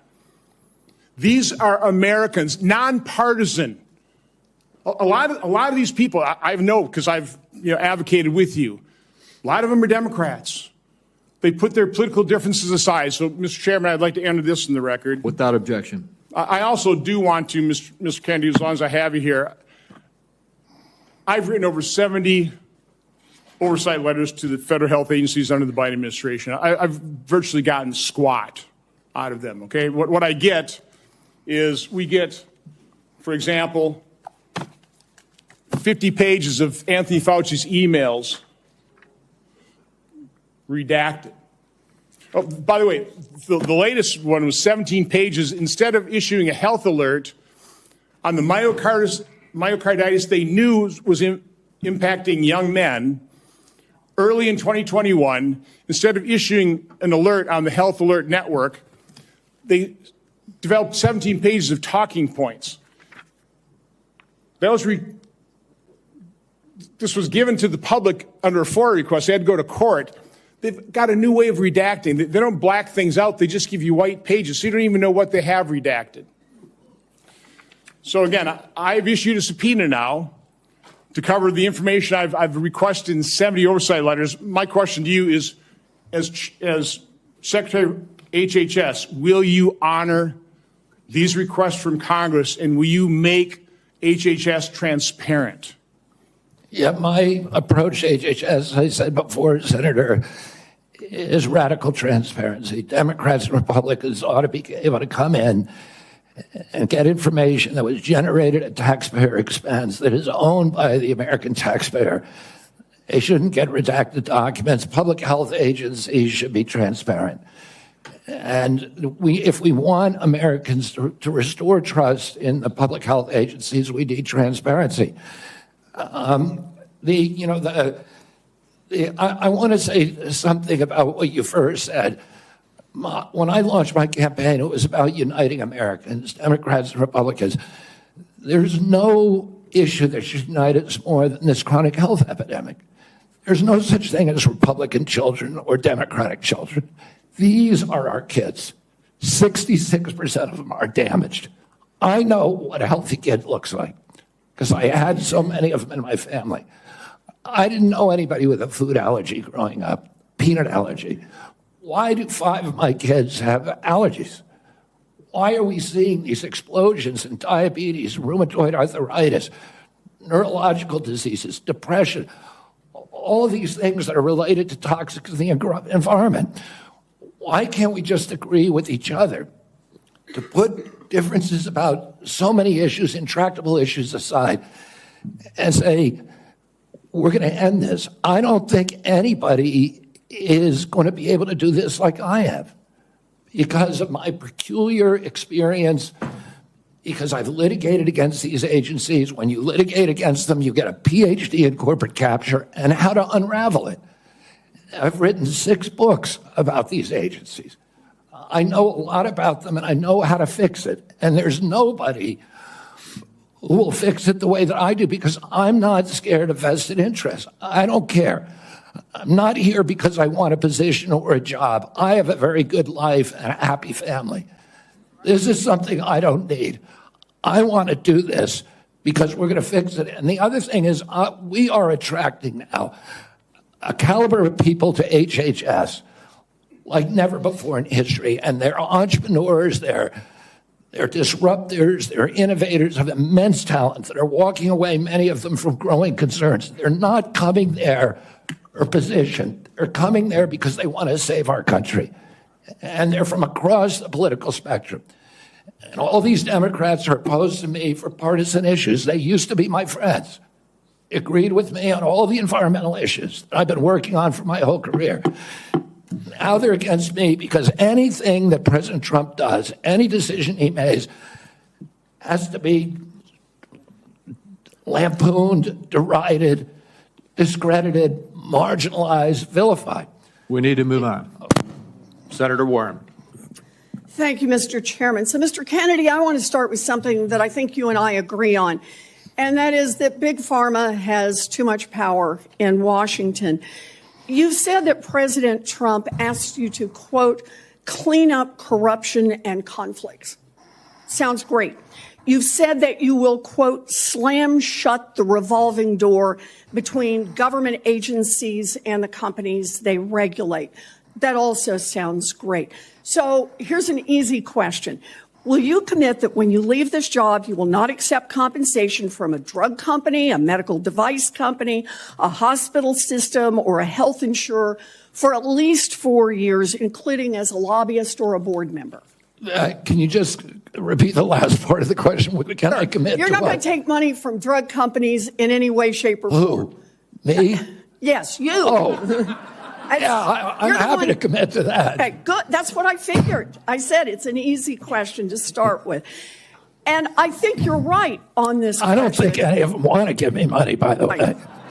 Let's keep going. You're right because to say yes, because every American has the right to know that every decision you make as our #1 health officer is to help them and not to make money for yourself in the future. So I want to talk more about money. I'm looking at your paperwork right now. In the past 2 years, you've raked in $2.5 million from a law firm called Wisner Baum. You go online, you do commercials to encourage people to sign up with Wisner Baum to join lawsuits against vaccine makers. And for everyone who signs up, you personally get paid. And if they win their case, you get 10% of what they win. So if you bring in somebody who gets $10 million, you walk away with $1 million. Now, you just said that you want the American people to know You can't be bought. Your decisions won't depend on how much money you could make in the future. You won't go to work for a drug company after you leave HHS. But you and I both know there's another way to make money. So, Mr. Kennedy, will you also agree that you won't take any compensation from any lawsuits against drug companies while you are secretary and for 4 years afterwards? Well, I'll certainly commit to that while I'm secretary. But I do want to clarify something because you're making me sound like a shill. I put together that case. I did the Science Day presentation to the judge on that case to get it into court without a hearing. Mr. Kennedy, it's just a really simple question. Yeah, You've taken in $2.5 million. I want to know if you will commit right now that not only will you not go to work for drug companies, you won't go to work suing the drug companies and taking your rake out of that while you're a secretary and for 4 years after. It's just... I'll commit to not taking any fees from drug companies while I'm secretary. No, I'm asking about fees from suing drug companies. Will you agree not to do that? You're asking me to not sue drug companies, no, and I'm not going to agree to that, drug Senator. Companies as much as you want. I'm not going to agree to not sue drug companies or anybody. So let's do a quick count here of how, as Secretary of HHS, if you get confirmed, you could influence every one of those lawsuits. Well, let me start the list.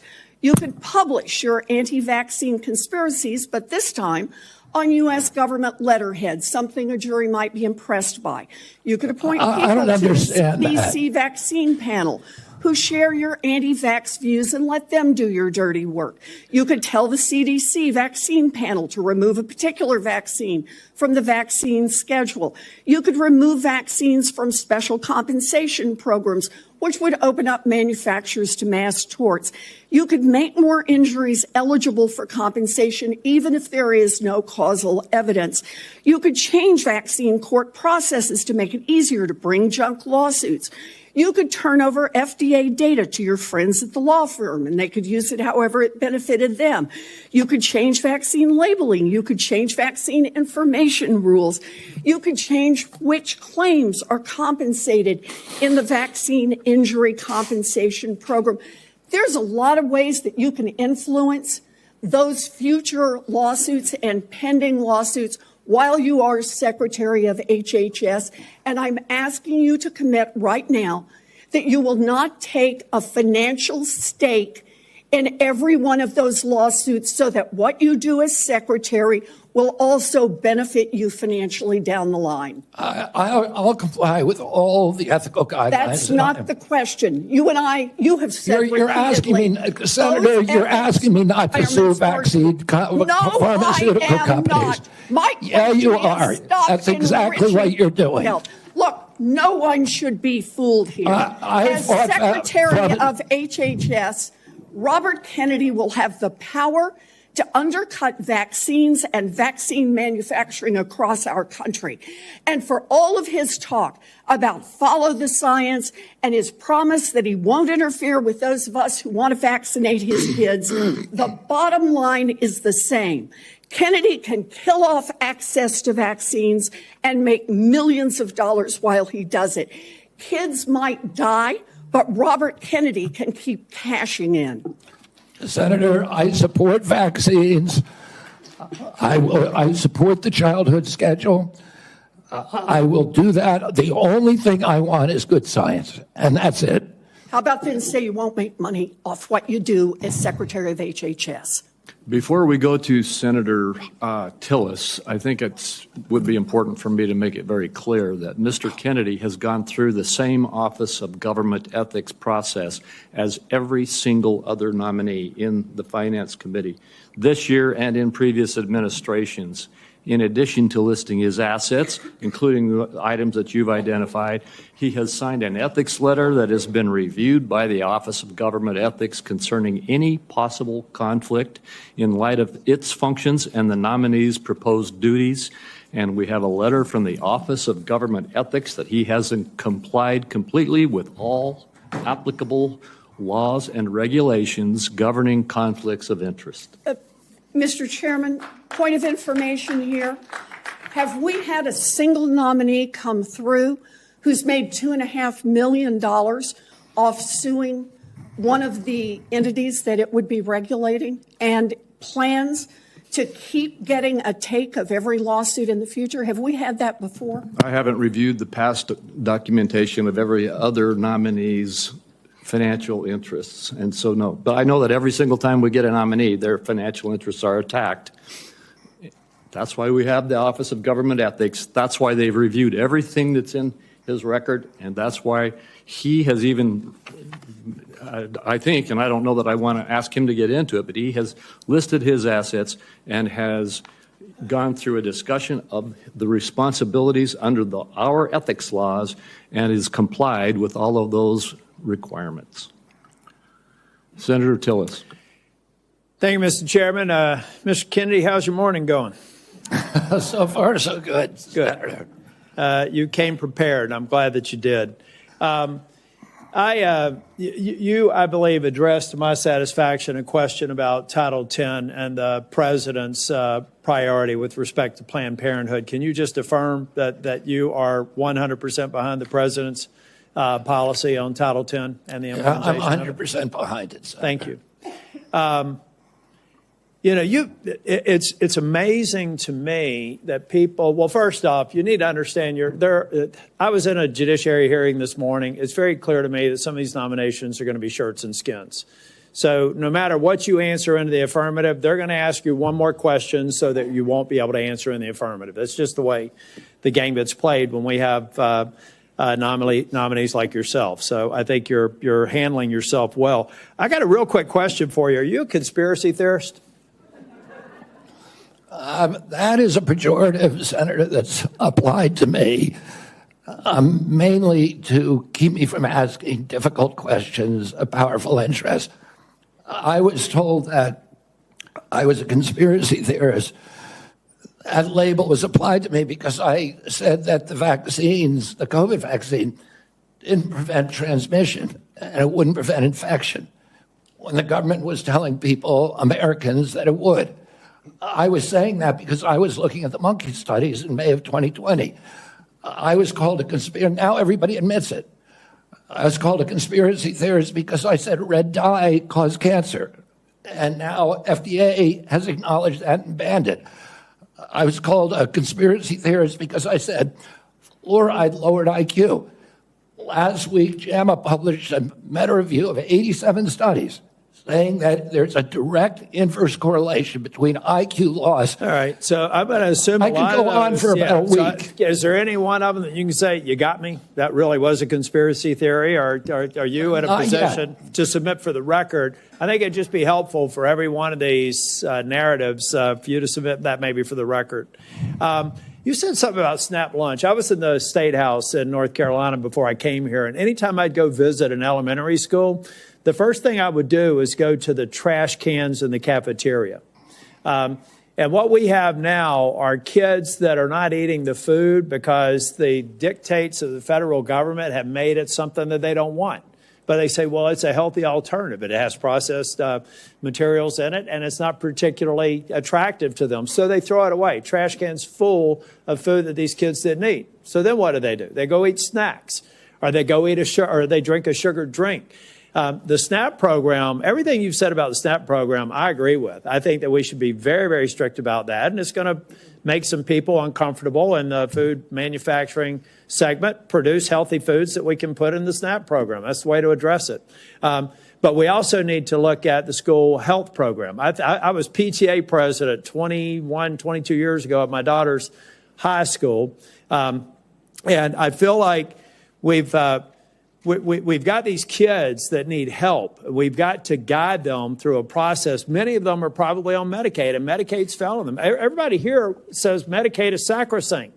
Nobody's admitted that Medicaid is not producing positive health outcomes. Is that your problem with Medicaid right now, the program or the outcomes? It's the outcomes. We're spending $900 billion in our people are getting sicker every single year. Yeah. So And anybody who's President Trump building wants people to have it, Americans to have high quality insurance. anybody who's building a case for the status quo of Medicaid is by extension saying that they're happy with the outcomes. I think it's unacceptable.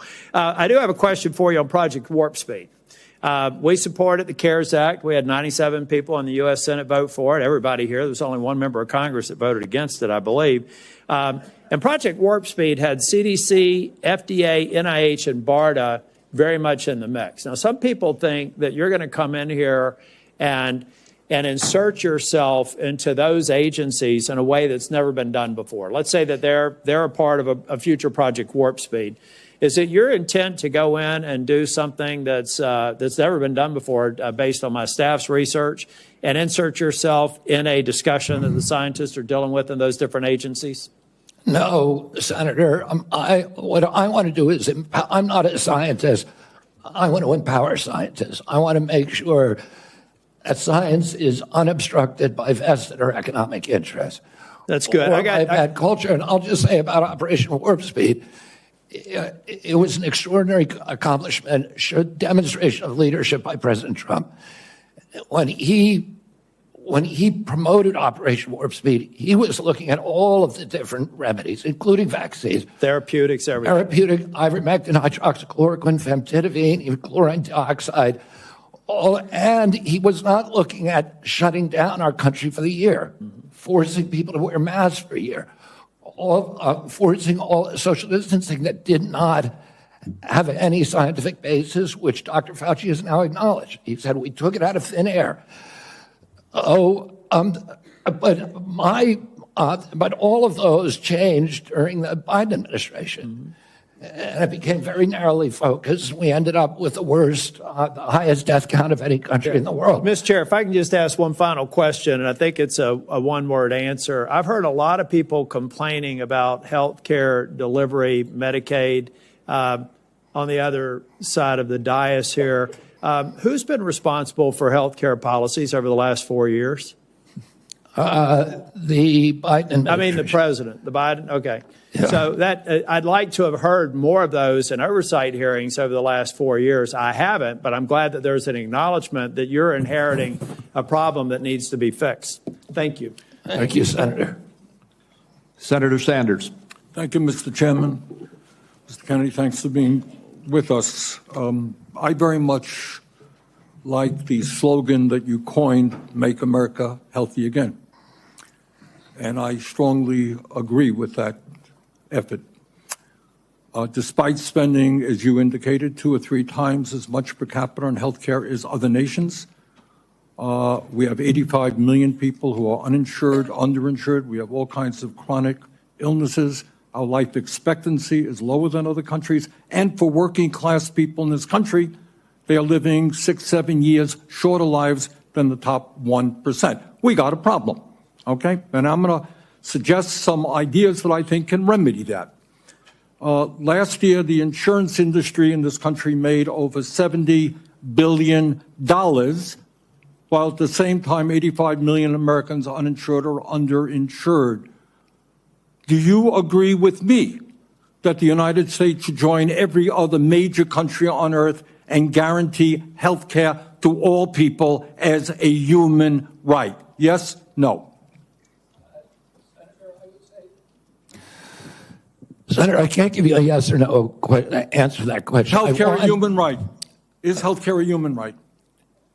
In the way that free speech is a human right, yeah. I would say it's different, because with free speech doesn't cost anybody anything, but in health care, if you smoke cigarettes for 20 years and you get cancer, you are now taking from the pool.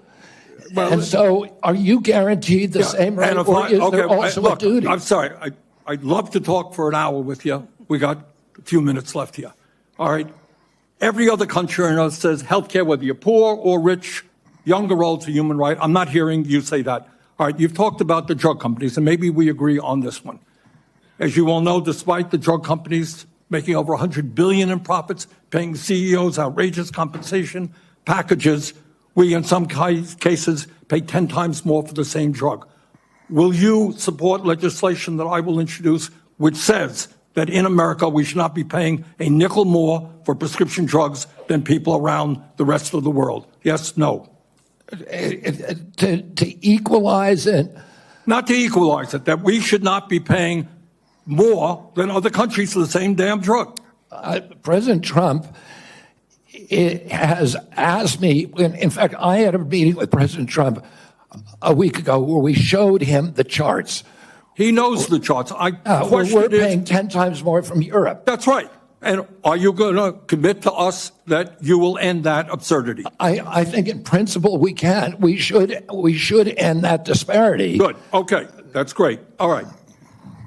I happen to believe that climate change is real, it's an existential threat, and it is a health care issue. Donald Trump thinks that it is a hoax originating in China. Question is, in your judgment, is climate change a hoax or is it real, causing devastating problems?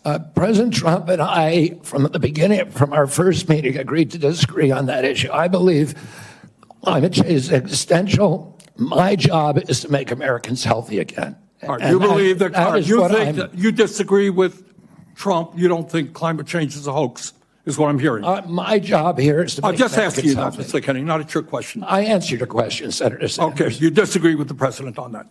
I answered your question. Okay. I'm going to pick up on a point that Senator Hassan made. Look, there is no question that abortion is a divisive issue in this country.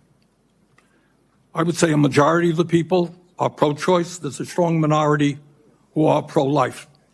A year and a half ago, you went to New Hampshire, running for president, gave a speech, and you talked about government should not tell a woman what she can do with her own body. That's her choice.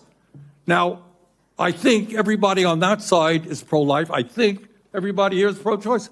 I have never seen any major politician flip on that issue quite as quickly as you did when Trump asked you to become HHS secretary. Tell me why you think people should have confidence in your consistency and in your word when you really made a major U-turn on an issue of that importance in such a short time. Senator, I believe, and I've always believed, that every abortion is a tragedy. But you told the people in New Hampshire that it was their right. All right, let me do a last question here because I'm running out of time. I think the gist of what you're trying to say today is you're really pro-vaccine, you want to ask questions. You have started a group called the Children's Health Defense. You're the originator. Right now, as I understand it, on their website, they are selling what's called onesies. These are little things, clothing for babies. One of them is titled Unvaxxed, Unafraid. Next one, and they're sold for $26 a piece, by the way. Next one is No Vax, No Problem.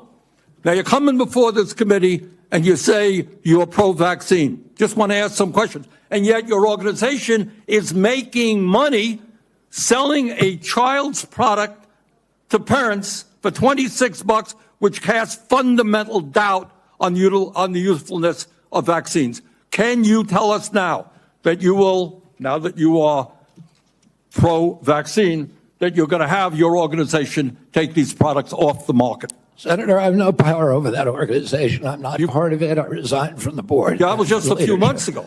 You founded that. You certainly have power. You can make that call. Are you supportive of this? I've had nothing to do with leadership. Are you supportive of these onesies? I'm supportive of vaccines. Are you supportive of this clothing, which is militantly anti-vaccine? I am supportive of vaccines. Right. I will. I want good science, and I want to protect the But you will not tell the organization you founded not to continue selling that product. Thank you, Mr. Chairman. Senator Blackburn. Thank you so much, Mr. Chairman, and thank you so much for being with us today. And I have no doubt that you will be confirmed and you are going to do such a solid job for the people of this country. And I do have several issues I wanted to talk with you about, and didn't have time to cover them all when we met prior to the meeting, but rural health care is very important to me and the people of Tennessee. 78 of our 95 counties are rural counties. Now, over the last few years, we've seen hospital closures. So we have focused on access in rural areas. And my rural health agenda, which is bipartisan, focuses on innovation, telehealth, access points. It focuses on work shortages. And also, Senator Warner and I have together focused on making certain that we address the area wage index and do that fairly for our citizens that are in rural communities. So I would like a commitment from you that when confirmed, you and your CMS administrator will work with us to make certain that the area wage index is balanced and that it is fair to rural areas. Senator, both Dr. Oz and myself recognize that rural health care is in crisis in this country, and that is catastrophic for our entire country. And I talked a little bit about my commitment to rural health earlier in this hearing.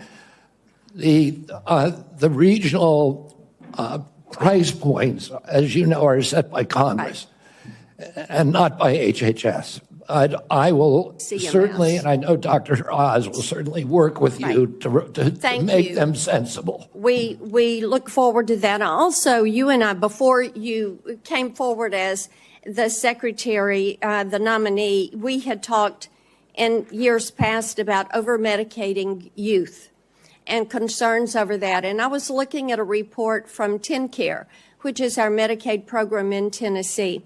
And I was concerned when I saw a number that TennCare had spent $90 million in 2024 alone on ADHD. This was 417,000 of our children. And $90 million. To me, that is heartbreaking, what is happening there. So how will you prioritize oversight of prescribing practices while promoting alternative solutions such as counseling, behavioral therapies, community-based interventions for our youth? Exactly, and that's the solution. 15% of American youth are now on Adderall or some other ADHD medication. Even higher percentages are on SSRIs and benzos. We are not just over-medicating our children, we're over-medicating our entire population. Half the pharmaceutical drugs on Earth are now sold here. 70% of the profits from pharmaceutical companies are from the United States, even though we only have 4.2% of the world's population. Not only that, but a recent study by Cochrane Collaboration founder Peter Ghosh found that pharmaceutical drugs are the third largest cause of death in our country after heart attacks and cancers. Oh, they're not making us healthier. We need community health initiatives. We need access to treatment. We need exercise. We need better food. Okay, let me talk to you about one of those access points in treatment. And this highlights a problem we have in the federal Medicaid law. Since Medicaid's enactment, states have been prohibited from using Medicaid funds for care provided by institutions for mental disease. We refer to them as IMDs. These are psychiatric hospitals, residential treatment facilities with more than 16 beds. This is a discriminatory exclusion, and it denies payment for medically necessary care based on the illness that is being treated, and it has perpetuated unequal coverage in mental health care. So if you're confirmed, when you're confirmed, will you commit to working with me on repealing this discriminatory exclusion and ensuring equal access to mental health care for Medicaid beneficiaries? Yes, Senator. Thank you so much. I've got a question on PBM reform, one on artificial intelligence in healthcare. In the interest of time, I will yield back. I look forward to seeing you help make us healthy again. Thank you, Senator.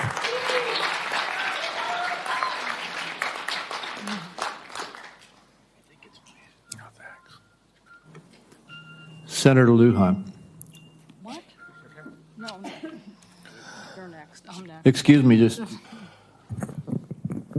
I made a mistake. It's Senator Cantwell. Thank you so much. Thank you, Mr. Chairman, and congratulations on your nomination, Mr. Kennedy. And I've been absent only because I've been in another hearing with the nominee to be the Commerce Secretary. So I will review everything that you've said today and look at that diligently. But one of the things that I wanted to discuss with you is I represent a very big innovation state.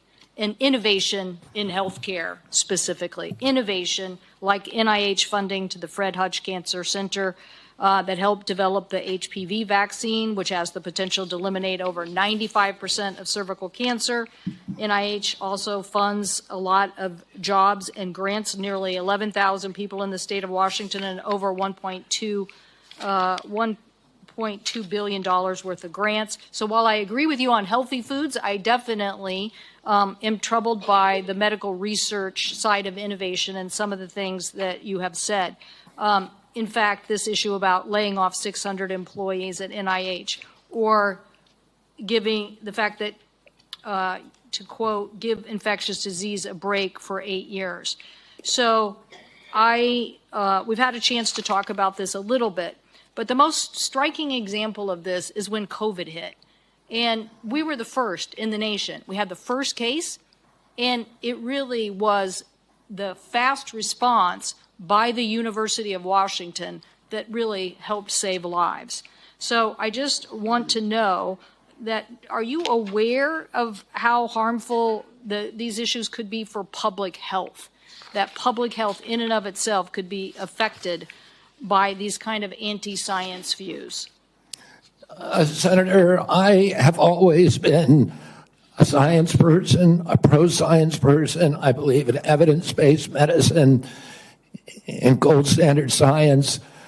When I said, and I've explained this before you came in, that 600 people out of a workforce of 91,000 is pretty typical. Last year alone, President Biden replaced 3,000 people at HHS and 700 at NIH. I want to say this. I said give infectious disease a break because that's been the principal preoccupation.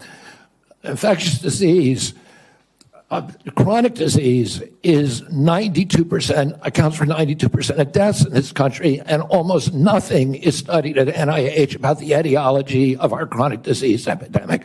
But right now, money is going to infectious disease. But I get your point. It's an interesting point. The problem is we had to respond, and it's actually the Gates Foundation and a flu cohort that figured out what was wrong, and that we had an outbreak of COVID that was going beyond the very first case.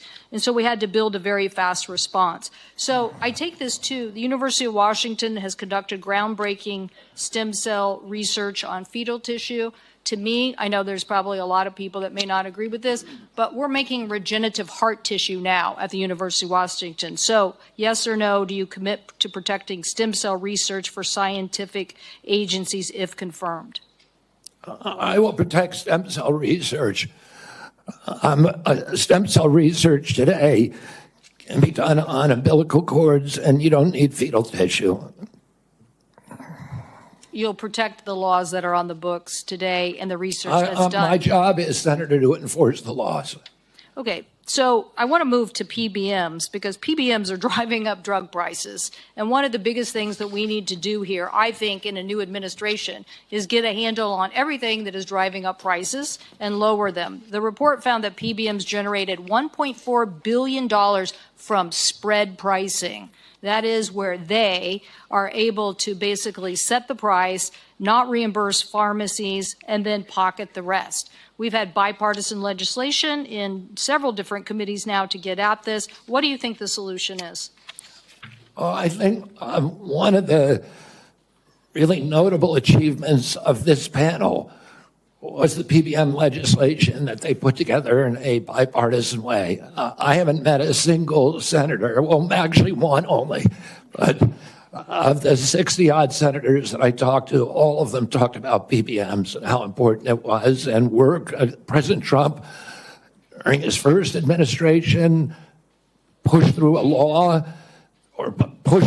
to give transparency to PBMs. It got overruled during the Biden administration. Luckily, this panel is resuscitating that. President Trump is absolutely committed to fixing the PBMs. My time is running out, so I just want to clarify. You believe that we should pass these laws that now have been proposed in the Senate? I haven't read the entire law, so I don't know, but I think that we need to reform the PBMs. I think we need to get rid of all of these vested interests that are draining money from the system. Okay, somebody suggested, though, that you thought you should convene the PBMs and talk to them about some sort of self-regulation. So I am trying to distinguish between these people who basically are doing illegal activities and ripping off. Really, they're creating pharmacy deserts in my state. So I'm asking you whether you believe that we have to legislate in this area. Again, I'm not being evasive. I just don't know exactly what the law says. I met with the PBMs. I met with pharma. My job is to meet with all the stakeholders. I've been meeting with stakeholders for 40 years. People I was suing, you want to hear from the other side. Well, that doesn't mean I would let the PBMs write their own ticket. I think I support the efforts of this committee to come up with bipartisan legislation. President Trump wants to get the excess profits away from the PBMs and send it back to primary care, to patients in this country, to high-quality health care. I'll ask you for the record, since my time's expired, to look at the legislation that came out of the Commerce Committee that defines the legal activities that they are doing to drive up prices, and get us an answer for the record. Thank you, Mr. Chairman. In principle, I support that legislation. Thank you. And let me just tell you the list as we have to move forward to the ending here. Senator Lujan will be next, followed by Senator Marshall, Senator Warnock, Senator Smith, Senator Young, and Senator Welch. And let me say again, Mr. Chairman, this is a matter of such importance. A number of my colleagues would like a second round, and I think it would be important to offer, say, a modest amount of additional time to get into this on both sides. I know I have some questions, but I want my colleagues to have the opportunity to raise their concerns as well. Well, I've said, as I have indicated to you, Senator Wyden, I'm not going to do a second round. I have been very generous with the senators. I think almost every single senator has had 7 minutes at least. And I will give you a second, as is our practice between the two of us. I'll then divide my time up with my colleagues. Okay, you are welcome to do that. Thank you. Senator Lujan. Thank you, Mr. Chairman. Mr. Kennedy, when we met, you stated to me that it is not your goal to take away programs that work for Americans. Do you stand by that statement? Yes, Senator. Mr. Kennedy, do you know how many Americans rely on Medicaid? It's about 72 million plus the 7 million kids who are on chips. Appreciate that, 72 million. Yes or no, is it important that expectant mothers and newborns have access to health coverage?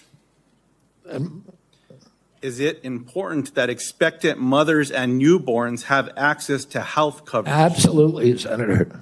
Mr. Kennedy, do you know how many babies born in this country are covered through Medicaid? I would guess, I don't know the answer, I would guess about 30 million. I have it, Mr. Kennedy. About 41% or 1.4 million babies births are financed by Medicaid, according to the National Center for Health Statistics. Yes or no, do you believe that Medicaid is a critical program? I believe that Medicaid is a critical program, but that it's not working as well as it ought to be. And President Trump has asked me to make it work better, that most Americans are not happy with it, that the premiums are too high, the deductibles are too high, and everybody's getting sicker. Too much money is going to the insurance industry. I have a series of yes or no questions. They're pretty simple. because you heard we're not going to get a second round of questions, I ask for your indulgence to be able to get through them, yes or no. In New Mexico, as you know, Medicaid is often measured state by state. It might surprise you if you look at some of those surveys. In New Mexico, the response was 90% of New Mexicans on Medicaid report satisfaction getting care, 80% getting specialist care, 85% getting urgent care, 95% ease of filings out of focus. Not to pick on any one of my colleagues, but in Louisiana, 86% of people on Medicaid are satisfied with their interactions. 83% are satisfied getting care. 85% are satisfied getting specialized care. 82% getting urgent care. I can go on state by state, but we don't have the time today. Yes or no, do you support cutting Medicaid or reducing, and especially in an area where you and I spoke about with the federal investment in Medicaid, which is known as FMAP? President Trump has not told me to that he wants to cut Medicaid. He's told me to make it better. Do you support cutting, yes or no? Let me ask you this way, since it's only about President Trump. I support making it better, Senator. If President Trump asks you to cut Medicaid, will you do it? Well, it's not up to me to cut Medicaid. It would be up to Congress. And you don't I'm going to work. Mr. Kennedy, you don't want to answer? I'll move on. Do you know how many states will end? Mr. Chairman, if I may pause my time. So I understand that people are getting asked to leave if they stand up with signs, but there's a lot of other as well, Mr. Chairman. So it needs to be extended to everyone. As Mr. Kennedy said, we should respect each other when we have a difference of opinion. We're just trying to do our jobs here and trying to ask questions. That's all. And that's all I'm doing with Mr. Kennedy, folks. So I just hope that we can. Senator Lujan, you are right, and I ask the audience to please be respectful. Thank you, Mr. Chairman. I appreciate that very much. Mr. Kennedy, do you know how many states will end their Medicaid expansion if the federal share of Medicaid drops? Well, there's 40 states that have signed on to the expansion. So, it's a smaller number. So it's 9 states would quickly have to end their expansion because of the laws that they have. That's about 4 million folks across the country. And in New Mexico, Iowa, and Idaho, they have triggers that it would immediately have to go into effect if, in fact, that gets cut. The reason I'm asking those questions is there's been a lot of chatter and conversations around Medicaid. Now, I agree we can always do better, and we must be doing better in America. But Medicaid has been shown to improve health outcomes, including mortality, quality of life, and access to preventative care as well. And there's some areas, Mr. Kennedy, that you and I touched on specific to Native American communities. One of the concerns that I have are these programs matter to folks. You shared your passion about caring for folks. I believed that passion. My question in this area is, as you know, when folks are doing research and they're going to check to see if medicine works on someone, if they're not included in that trial, it often doesn't help them. That's what all the evidence shows. So what are you going to do when programs are eliminated to require the inclusion of Native Americans in clinical trials when it comes to life-saving medicine? I'm going to do everything I can to make sure that there's Native Americans in clinical trials. As I said to you when I visited your office, I spent 20% of my career working on Native issues. My family's been deeply involved with them. My father and uncle were big critics of the Indian Health Service, the failure to deliver good health results or health care on the reservations. I'm going to bring a Native in for the first time in history into my central office, that all the major decisions in my office will be that we've already interviewed a candidate, a very, very good candidate, will have direct impact on all the major offices. One of my priorities is to improve. I appreciate that. I have a follow-up in that space specifically. Will you commit to finalizing the congressionally mandated FDA guidance to increase clinical trial diversity? Just repeat that again. I'm sorry. Will you commit to finalizing the congressionally mandated FDA guidance to increasing clinical trial diversity? Yes. I appreciate that. Will you commit to reinstating all of the pages that were eliminated and people that were fired from this administration that have this responsibility? I cannot commit to that because I don't know who they are. Well, there's I'll some commit folks to out there doing the working work. with you to make sure those positions are adequately staffed. I will follow up in writing in those specific areas because I think there's some commonality here, but answers matter. And so I'd like to get those as timely as possible. The last thing, Mr. Chairman, that I'll say is one of the conversations I had last before this hearing was with a family that I've been working with to work with my Republican colleagues when it comes to autism and federal programs and making a difference in these families' lives and this little girl's life. What I'm asking now, Mr. Chairman, is unanimous consent to enter into the record an article from Autism Speaks titled, quote, "Do Vaccines Cause Autism?" End quote. And I'll note that the first sentence states, quote, "Vaccines do not cause autism," end quote. Thank you. I yield back. Without objection. And before we move on, we've had a request from several quarters for a quick restroom break. We will take a 5-minute recess. I'm sorry to those remaining 5 or 6 senators who must wait a few minutes, but we will have a quick break. We will be back as soon as we can.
This committee will continue and come out of recess and go back into session. Before we go to you, Senator Marshall, I'd like to just tell everybody the remaining list. Senator Marshall, Senator Warnock, Senator Smith, Senator Young, and Senator Welch. And then I did indicate earlier that I would give another 5 minutes to Senator Wyden. I understand he has distributed that 5 minutes to a few of the other senators.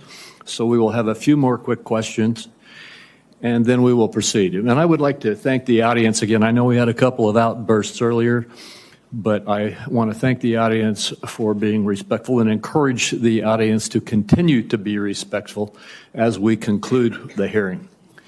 With that, Senator Marshall. Thank you, Chairman. Obesity, diabetes, heart disease. Obesity, diabetes, heart disease account for probably 80% of health challenges in America. You know how many times I heard my friends across the aisle mention any three of those? I don't know if we've lost the forest for the trees here. Vaccine is a critical issue. I understand that.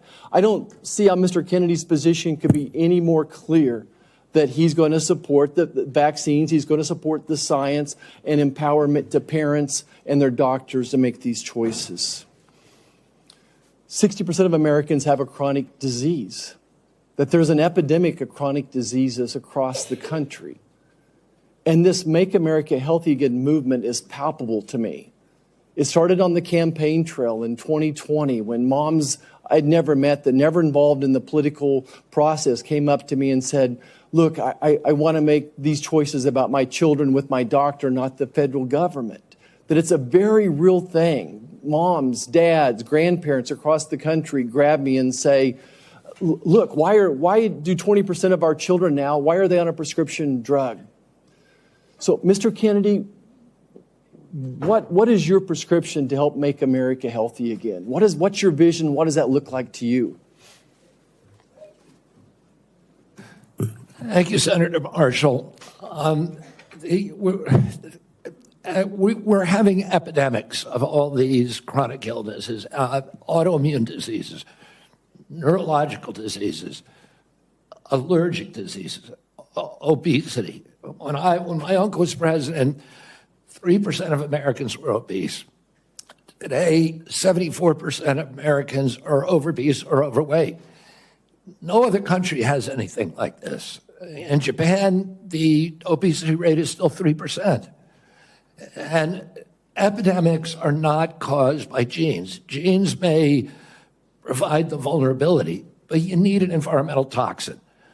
Something is poisoning the American people. And we know that the primary culprits are changing food supply, the switch to highly chemical intensive processed foods.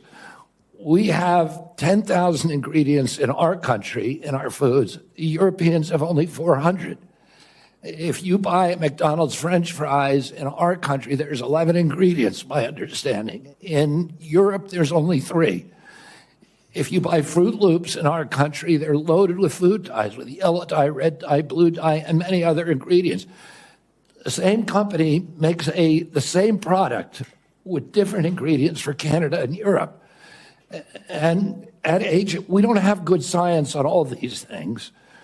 And that is deliberate. That's a deliberate choice not to study the things that are truly making us sick, that are not only contributing to chronic disease, but to mortalities from infectious disease. We need to get a handle on this, because if we don't, it's an existential threat. Our country is not going to be destroyed because we get the marginal tax rate wrong, or because we get one of these culture war issues that we've been talking about today wrong. It's going to be destroyed if we continue down this trajectory of chronic disease. We need to fix our food supply, and that's the number one. Thank you, Mr. Kennedy. Certainly, I share your concern with ultra-processed foods. On the other end of this food chain are my farmers and ranchers back home.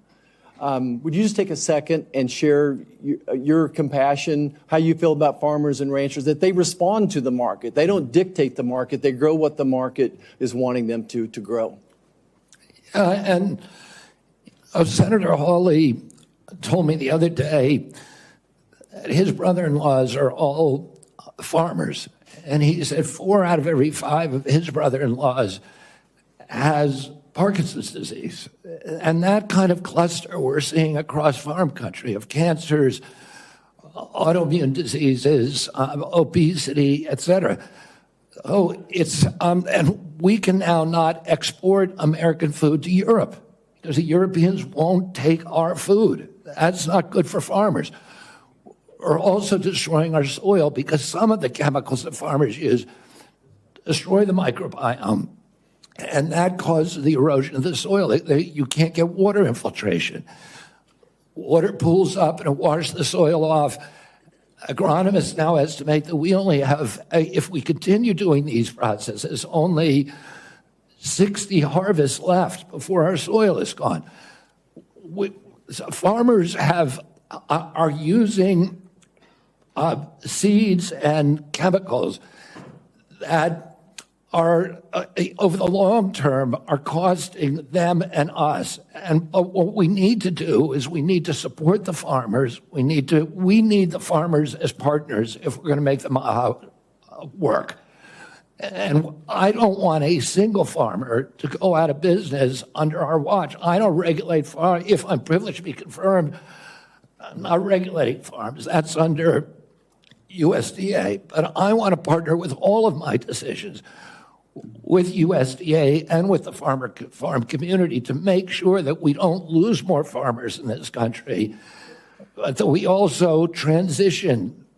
We offer and incentivize transitions to regenerative agriculture, to no-till agriculture, and to less chemically intensive. And by the way, I've also met with the chemical industry and the fertilizer and herbicide companies, and they want to do the same thing.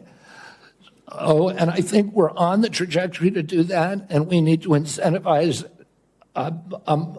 initiatives to accelerate that trajectory. Mr. Chairman, if I could, the great news is that my farmers in Kansas are selling products to Europe, that today's regenerative practices, soil health, all those things are priorities for Kansas farmers. Many of us are doing many of those things already. We just need it to be more widespread. If I could just wrap up my remarks, though, is that, again, going back to the big picture here, 60% of Americans have a chronic disease. Mr. Kennedy, I believe for such a time as this that you're not just one of 300 million people. I think that you are the person to lead HHS to make America healthy again, that God has a divine purpose for you, and I look forward to your confirmation and working with you to make America healthy again. Thank you, Senator. Thank you. Senator Warnock. Thank you so much, Chairman Crapo and Ranking Member Wyden. It's great to be here. Mr. Kennedy, welcome. Welcome to you and to your family. Thank you for meeting with me a few days ago. I'd like to follow up, if I might, with some of the issues that we discussed in my office. I want to talk to you first about the CDC, or the Centers for Disease Control and Prevention. I'm proud of the work that the CDC does, proud that it's located in Georgia with more than 10,000 employees in my state. If confirmed, you would be the cabinet secretary over the CDC. Representing HHS, it's about 29% of the federal budget. CDC is a part of that. Do you agree that the CDC's work is critical to Georgia, critical for our country, and the health of the entire world? Yes, Senator. Senator Isaacson, my Republican predecessor, would have agreed with that. Bless his memory. He was a fierce advocate for the CDC, as am I. The CDC is an agency filled with hard-working, dedicated public health servants. They wake up every single day working to keep us safe. I think we don't think often enough about their work because it's easy not to celebrate the folks who are protecting you from that which doesn't appear because of the work that they're doing. So grateful for the work that the CDC employees do. Some of them are members of my church. I saw that deep commitment firsthand when I visited the CDC just last summer. Mr. Kennedy, you have compared the CDC's work to Nazi death camps. You've compared it to sexual abusers in the Catholic Church. You've also said that many of them belong, this is a direct quote, many of them belong in jail. For me, those are disturbing characterizations of the CDC workers that I know who are trying to keep the American public safe every single day. And as you are presented as the nominee for this position, I need to know, do you stand by those statements that you made in the past, or do you retract those previous statements? Senator, I don't believe that I ever compared the CDC to Nazi death camps. I support the CDC. My job is not to dismantle or harm the CDC. My job is to empower the scientists if I'm privileged to be confirmed. So you retract those statements? I'm not retracting it. I never said it. Well, actually, I have a transcript of me saying that it's a Nazi death camp. Yeah, let me read your words. It says that the institution CDC and the vaccine program, is your description of their work, is more important than the children that it's supposed to protect. And you know, it's the same reason we had a pedophile scandal in the Catholic Church. It's because people were able to convince themselves that the institution of the church was more important than these little boys and girls who were being raped. That's pretty provocative language. You said in another statement to me, this is like Nazi death camp. I mean, let me finish. I'm just reading your words. I mean, what happened to these kids? 1 in 31 boys in this country, their minds are being robbed from them. Yeah, I was not comparing the CDC to Nazi death camps. I was comparing the injury rate to our children to other atrocities.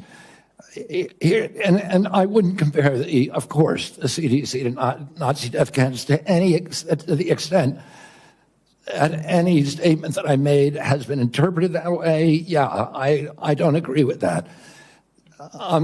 In 2003, the United States Congress Government Oversight Committee ended an over a year investigation of the CDC and used almost that same language. They said that the CDC, just one division, one branch, the Immunization Safety Office, had put institutional self-interest and pharmaceutical profits ahead of the welfare and health of American children. So that was a conclusion by Congress. And I repeated that. I'm asking you because you're the nominee for HHS. It sounds like you stand by those statements. Senator, my objective is to support the CDC. There's nothing I'm going to do that is going to harm CDC. I want to make sure that our science is gold standard science, and it's free from that same Government Oversight Investigation Committee found that the panels, the ACIP panel within CDC, I think 97% of the people on it had conflicts. I don't believe that that's right. I think we need to end those conflicts and make sure that scientists are doing unobstructed science. So I want to enter this statement, by the way, into the record without objection. Without objection. Last week, the White House gagged HHS and the CDC, preventing them from communicating all important public health information to anyone, including all of our allies, including our allies in the United States and global disease prevention. Can you just answer yes or no, because I'm running out of time? Do you agree with that action? I was not consulted on it, but that's pretty much standard operating procedure for incoming administration. So you agree with the action that gagged HHS and CDC from communicating important public health information?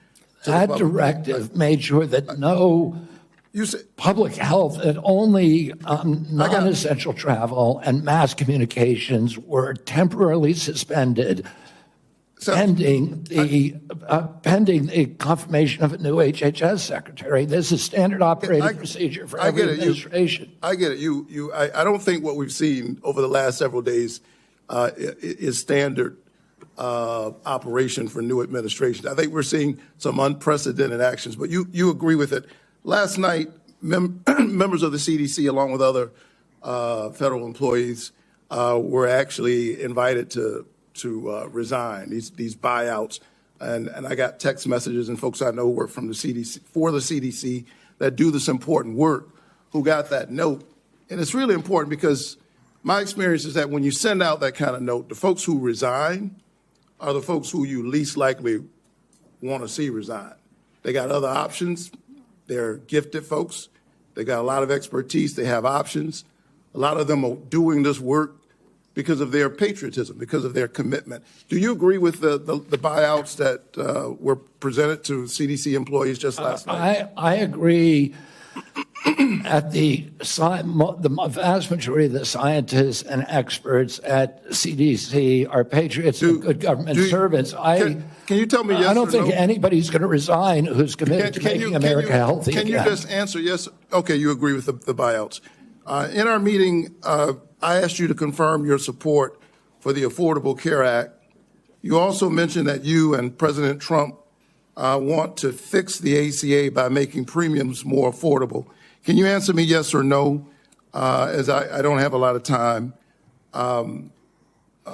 Did you know that tax credits that help families afford health insurance and save Georgians an average of $531 per month per person are set to expire at the end of the year? Did you know that? I do. We need to move on. Do you support Congress extending these tax credits so that Americans can continue to afford health care? Congress has to make its own decisions about that. My instructions from President Chairman, Trump you're saying I'm running out of time, but I'm having a lot of trouble getting the witness to answer yes or no to a yes or no question. Well, and I've got one more question. You're almost at 9 minutes, sir. Well, I need him to answer yes or no. Yes or no? Do you I'm not going support? to answer yes or no to a question that's not susceptible to an honest yes or no answer. Okay, I can't we get an need to answer. move on. I think that the fact that you find it difficult to answer basic questions is deeply troubling for me as you present yourself as a nominee to run HHS. Thank you so very much. Senator Smith. I've been in courts all over the country, and prosecutors. Mr. Chairman, you told me I'm out of time, and the witness continues to filibuster even after I said I'm done. Senator Smith. Mr. Chair, thank you. Thank you, Mr. Chair and Ranking Member, and welcome, Mr. Kennedy. So, Mr. Kennedy, I don't have a question for you on abortion. I think that my colleagues on both sides of the aisle have covered this, but I want to say I can respect people who have different views than mine on this issue, but it's hard for me to respect people who won't give a straight answer to what they think on this issue in particular. Mr. Chair, I just want to note that I understand that anti-choice advocates have said that in these hearings they were looking to hear Mr. Kennedy provide some reassurance that he is on their side, and I'm not hearing that. And I think most Americans are looking for some hint that the decisions that people make about abortion should be personal and private, and they should be free to make those decisions without government interference, and I'm not hearing that either.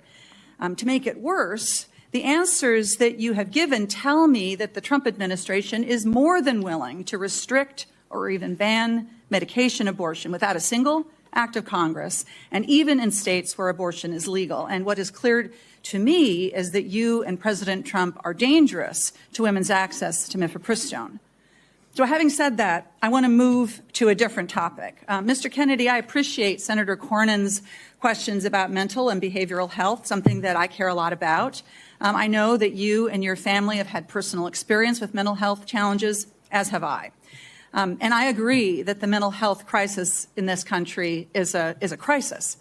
So let me ask you, in an interview in 2023 and again in 2024, you blamed school shootings on antidepressants. You said, and this is a quote, "There is no time in American history or human history that kids were going to shoot schools and shooting their classmates. It really started happening coterminous with the introduction of these drugs, with Prozac, and with other drugs. So do you believe, as you've said, that antidepressants cause school shootings? This should be a simple question. I don't think anybody can answer that question, and I didn't answer that question. I said it should your be answer studied. is I said it should be studied along with other potential culprits like so they may cause social media.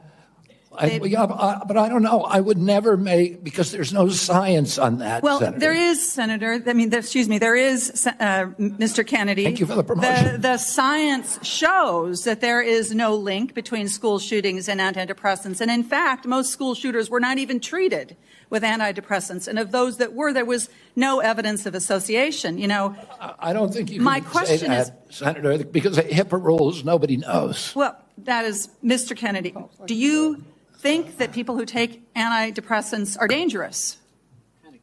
I think, listen, I'm not going into HHS if I'm privileged to be confirmed with any. So you can't say that people to impose any preconceived ideas that I may have. I just want to have good science. So you're not saying that they aren't dangerous, which means that they could be dangerous. Let me ask you this. That's not true. You've described Americans who take mental health medications as addicts who need to be sent to wellness farms to recover. Is that what you believe? No, of course I didn't say that anybody should be compelled to do anything. No, but you said they should be sent. I said they should be available to them. I didn't say they should be sent. You said that folks that take antidepressants are like addicts. That I can provide that, Oh, I think they should have the availability. Listen, I know people, including members of my family, who've had a much worse time getting off of SSRIs than they did than people have getting off of heroin. It's the withdrawal period is, I mean, and it's written on the label. I have some experience very well with this documented. myself, Mr. Kennedy. This is personal for me. When I was a young woman and I was struggling with depression, thankfully, I had the resources to help me get through it, including a new generation of SSRI uptake inhibitors, which helped to clear my mind, get me back on track to being a mom and a wife and a productive, happy person. And I'm really grateful for that therapy. So I have some experience with this, and I think that everyone should have access to that care. And your job as secretary is to expand access to care, not to spread lies and misinformation. And, you know, the things that you say, Mr. Kennedy, they live on. They have impact. And, you know, we're having this conversation at the same moment that my Republican colleagues are looking to try to figure out how to save money any way they can. And so they want to cut Medicaid. Let's just think about this for a minute, because you're going to be, should you be confirmed, you would be responsible for CMS, which provides mental and behavioral health care to millions of Americans. Close to 40% of folks on Medicaid have a behavioral health condition. And you would be part of this administration that would be looking to cut Medicaid.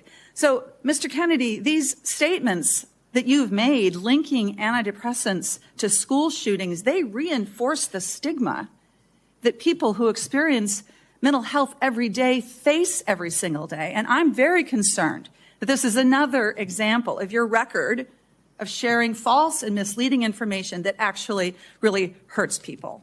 Senator, you're mischaracterizing my statements. I am only putting into the record what you have said, Mr. Kennedy. You're mischaracterizing my statements, and I'm happy that you had a good experience on SSRIs. Many Americans have very good experience on it. Others have not. That would be an issue between them and their physicians, and not for the future head of HHS to be just putting out misinformation about the dangers of SSRIs and other antidepressant medication, spreading the stigma and the fear that we're actually trying to overcome. Do you think physicians, when they make that prescription, ought to have access to good science? Of course they do. And that's all I believe, too. And you and I are in agreement, Senator. And to your point that you made when you made these statements, it was not based on good science. I don't know what it was based on. I was saying the science needed to be done. I was saying these are potential culprits. We're coterminous, and I named other things. I said video games. I said social media. I said SSRIs. SSRIs have a black box warning of homicidal behavior. Mr. Chair, I will submit to the chair the information that I have about what Mr. Kennedy has said, linking antidepressants to school shootings. Thank you. Senator Young. Thank you, Mr. Chairman. Good to see you, Mr. Kennedy.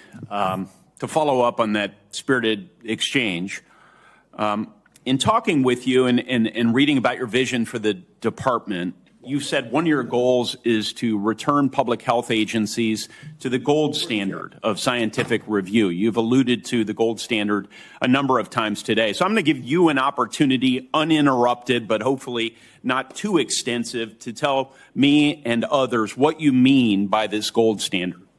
The gold standard means real scientific research with replication of studies, which very rarely happens now at NIH. We should be giving at least 20% of the NIH budgets to replication. We should make sure that all the science is published with the raw data. We should make sure that the peer reviews are also published. And I'll give you a quick example. 20 years ago, NIH scientists did a study on Alzheimer's, which they said it was caused by amyloid plaque. After that, NIH shut down studies of any other hypothesis. 20 years later, we now know that those studies were fraudulent. NIH has funded 800 studies on a fraudulent hypothesis, and we've lost 20 years in figuring out a cure for Alzheimer's. And that's just one example. I could give you hundreds. We need to end that. We need to end the old boy system. We need to have replicatable science and be completely transparent about raw data. Thank you, sir. In recent years, particularly during the COVID pandemic, there's been a lot of skepticism about our public health institutions. Some of this, I would say, is warranted, but it's now created a pervasive lack of trust from the public that these institutions are acting in bad faith or failing to act in objective criteria, failing, in short, to act in the best interests of the public. If confirmed, Mr. Kennedy, how will you work to regain the public's trust? I suspect it will take some time in these important public health institutions. Through radical transparency, I'm going to make the reason people don't trust the public health agencies is because they haven't been trustworthy. And you gave the example of COVID. At the beginning of COVID, everybody was rushing to get that vaccine. We had over 90% vaccination uptake. Yes, sir. CDC's most recent recommendation is that Americans take the 8th booster. Only 23% of Americans are complying. That means 77% of Americans no longer trust CDC, and that is the problem. Yes, sir. In the absence of full information, might it, I think agree with you, but I want your response. Might it make sense to share that absence of full information with the American people, that uncertainty? I think one of the things by observation and experience that I saw during the pandemic was we had certain prominent doctors appear on television and indicate, no, you absolutely must not wear a mask. 2 weeks later, it's yes, you must wear a mask. But they were certain. And they even demonized people for not following the latest science, knowing there's a high level of uncertainty in that science. Would a measure of humility and, as you say, radical transparency demonstrates humility, help rebuild trust over a period of years? Absolutely. We need to tell Americans what we don't know. We need to make sure studies that reach a null hypothesis are also published. And that doesn't happen. Sir, I think you are right about why healthcare costs are so high in the first place. The answer is indeed chronic disease. 90% of our healthcare spending goes towards managing it, as you say in your open statement. It's not in the main because of waste, fraud, and abuse, although we know some exist. It's not in the main because we have greedy executives at innovative, world-class companies. It's not in the main because we haven't yet adopted an unsustainable Medicare for all scheme. It's because of this. So I'm encouraged that you intend to make that a point of emphasis as it pertains to your future leadership. I will say, with respect to COVID, it's not over for a lot of Americans. It's not over. I know the mission accomplished banner was convenient for the last administration. But as we continue to navigate the ongoing impacts of the COVID pandemic, we have many individuals here in the United States and around the world who are suffering from long-term health effects that significantly impact their quality of life, work, and daily activities, and they've been largely ignored. Funding for long COVID research was appropriated by Congress in December of 2020, followed by additional funding directed by the Biden administration in February 2024. Patient groups and industry publications have criticized the slow pace of clinical trial design and enrollment. If confirmed, will you collaborate with healthcare providers, researchers, and effective communities to better understand and mitigate long COVID's impact? Yes or no, please? Absolutely, Senator. There's 16 million Americans. Will you commit to prioritizing long COVID research and integrate this work into broader healthcare policies? Yes or no, please? Yes. Patient groups, experts, and industry publications have raised concerns around existing long COVID funding being spent on observational research.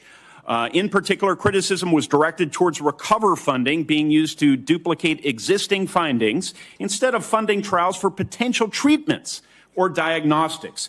If confirmed, Mr. Kennedy, will you work with Congress so that going forward, long COVID funding will be directed primarily towards trial or novel research directions and not replicating existing observational research? Yes or no? Absolutely, Senator, with enthusiasm. Thank you so much. If confirmed, how will you create a balance between your personal priorities of chronic disease and healthy lifestyle and the ongoing critical work of the department in areas that are focused on incentivizing and advancing innovation in modern medicine and pharmaceutical discovery? I think innovation is going to be the key to public health. And we have a unique opportunity now in history because of AI, because of telemedicine, and because of the quality of people that are now coming to HHS to actually save public health. But it's all going to rely on innovation, and I don't want to do anything that inhibits or impairs the pace of innovation. That's encouraging. From approving AI algorithms to determining Medicare coverage, we certainly need more innovation, and we need good people in the department to assist with that effort. So I'll follow up with a question about how you're going to attract and retain good people. Thank you, Chairman. Sorry to shut you down a little faster than I did the others, Senator. We are up against a vote deadline here, and we have one more senator who gets his full time. I hope you'll keep it as close to 5 minutes as you can, Senator Welch. And then I've promised Senator Wyden, 5 more minutes? To be divided 1 minute with my colleagues getting 1 minute. And then if we can do that, we can get over to vote before they call the vote on the floor. Thank you very much. Thank you, Mr. Kennedy. And as you know, I'm have great reverence for your family. From Massachusetts.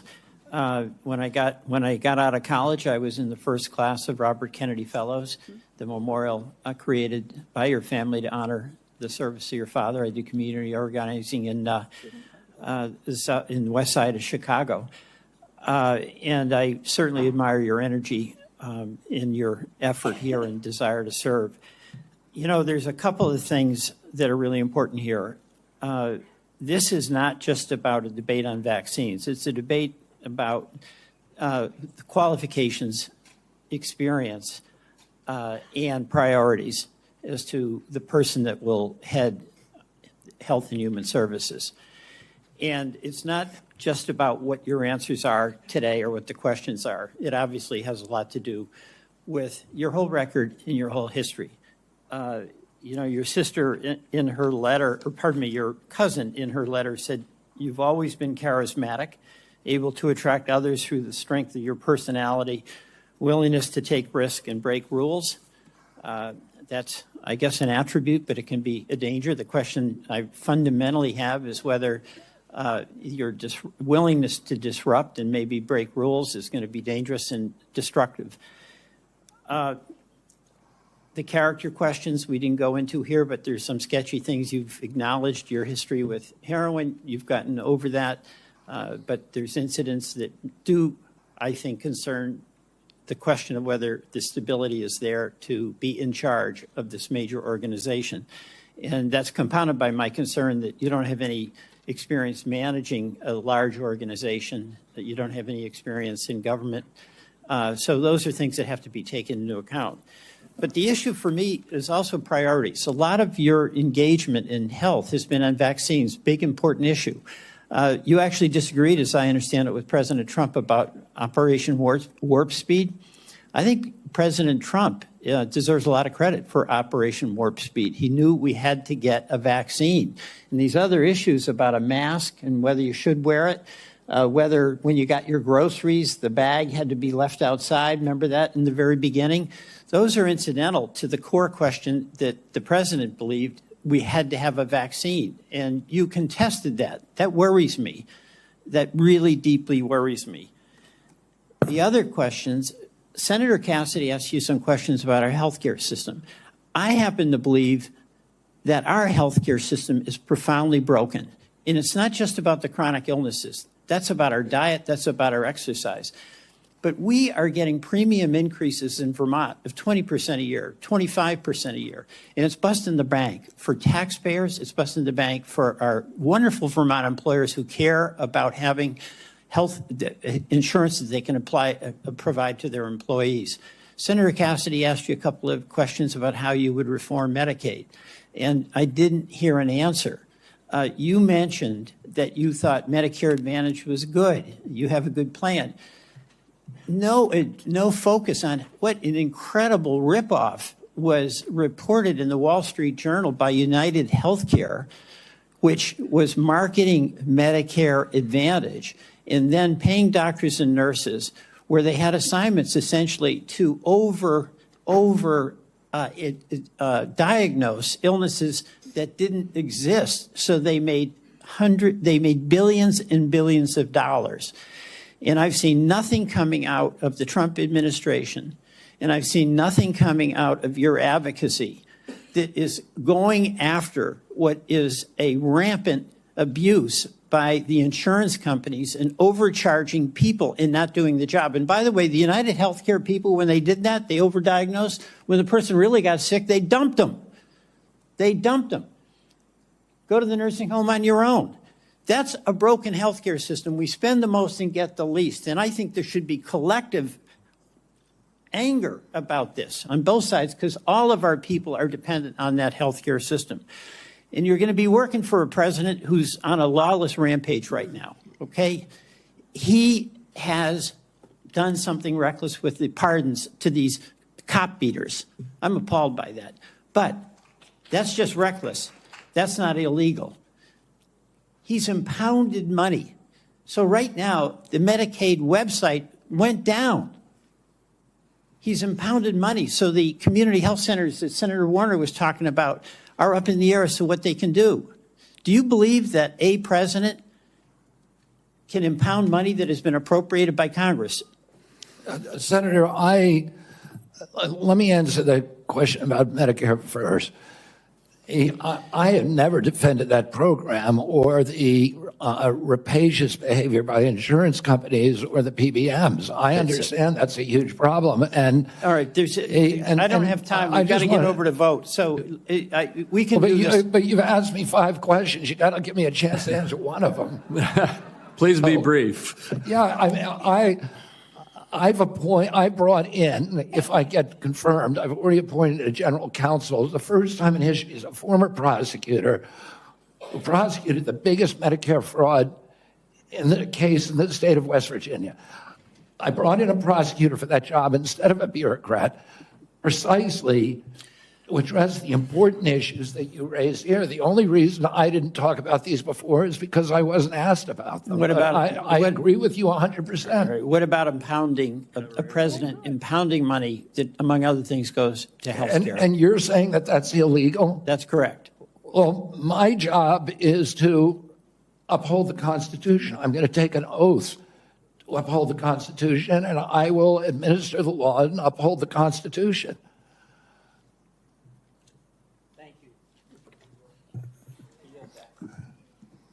Mr. Chairman, I believe Under what we've discussed, I control 5 minutes. I'm going to take one and give one to each of my 4 colleagues that remain. All right, and I would just say this vote, they're going to call it in about 8 minutes. Thank you. So we have very little time.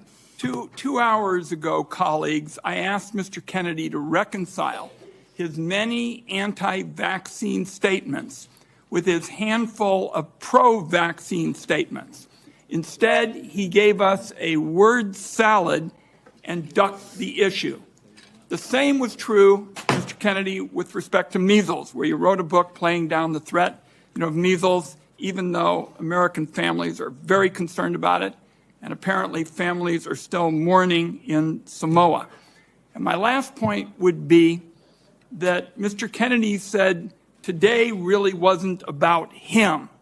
And I just want to tell him it is all about you, because I find your presentation to be both untrustworthy and unprepared, because my colleagues have been seeing back and forth between Medicare and Medicaid, and it's not clear which program you're using when. So I want colleagues to know there is a lot more information to learn about Mr. Kennedy before we vote. I'm going to urge that to my colleagues on both sides of the aisle to not make decisions on the basis of this session. I thank you for the additional time. And I guess my next minute is Senator Whitehouse, Senator Warren, and Senator Smith. And again, 1 minute each, please. There's been a lot of conversation about late-term abortions here, and I just want to make clear what Rhode Island OBGYN doctors describe as what is almost always happening when a late-term abortion is needed. It is a childbirth gone wrong. The family has painted the room. It has bought the crib, maybe even decided on the baby's name, and has gone to the hospital to welcome the new baby into their family in what is supposed to be a happy event. And then things went wrong. Then the alarms started pinging. The lights started flashing. The medical professionals started rushing in. And the question became, who lives and who dies? The mom's life is often at risk, and she may have other children she needs to care for. The baby's life may be at risk, and one or both may die. In that environment, the doctors and the family own that decision. Government has no place in that room at that point. And I think we need to understand when this late-term abortion gets bandied about, what you're dealing with is a tragedy that is happening to a family who wanted that child and have suddenly been confronted with a moment in which they have to make what is probably going to be the worst decision of their lives. And to try to shove the state legislature into that room is really offensive, really morally wrong. And I just want to make very clear what Rhode Island OBGYNs tell me is the situation when these procedures have to be deployed. Senator Warren. Thank you, Mr. Chairman. So, Mr. Kennedy, I wanted to ask about your role in the 2019 measles outbreak in Samoa. In July 2018, 2 children died immediately after receiving a measles vaccine that nurses had mistakenly mixed with a muscle relaxant. The nurses get charged with manslaughter, but vaccination rates go down. I asked you about this in my office. You told me flatly that your visit to Samoa had nothing to do with vaccinations. We now know that's not true. I have the documentation. You met with the Prime Minister. You talked about vaccinations. You met with an anti-vaccine influencer who described the meeting as, quote, profoundly monumental for this movement. So what happens? Vaccinations go down. There's a measles outbreak and children start dying. But you double down. You didn't give up. Just 4 days after the Prime Minister declared a state of emergency, 16 people already dead. You sent a letter to him promoting the idea that the children had died not from measles, but from, quote, defective vaccine. You launched the idea that a measles vaccine caused these deaths. You are a very influential man. In fact, you are called the leader of the Disinformation Dozen. UNICEF and WHO, the World Health Organization, investigated this. They say the claims are false. It is not biologically possible what you claimed. And yet, ultimately, more than 70 people died because they didn't get vaccines. So my question is, do you accept even a scintilla, just even a sliver of responsibility for the drop in vaccinations and the subsequent deaths of more than 70 people? Anything you do differently? No, absolutely not. There were 2 incidents in which children died. In 2015 and again in 2008. 2015, it was from the measles vaccine. That's what the New Zealand General Hospital found.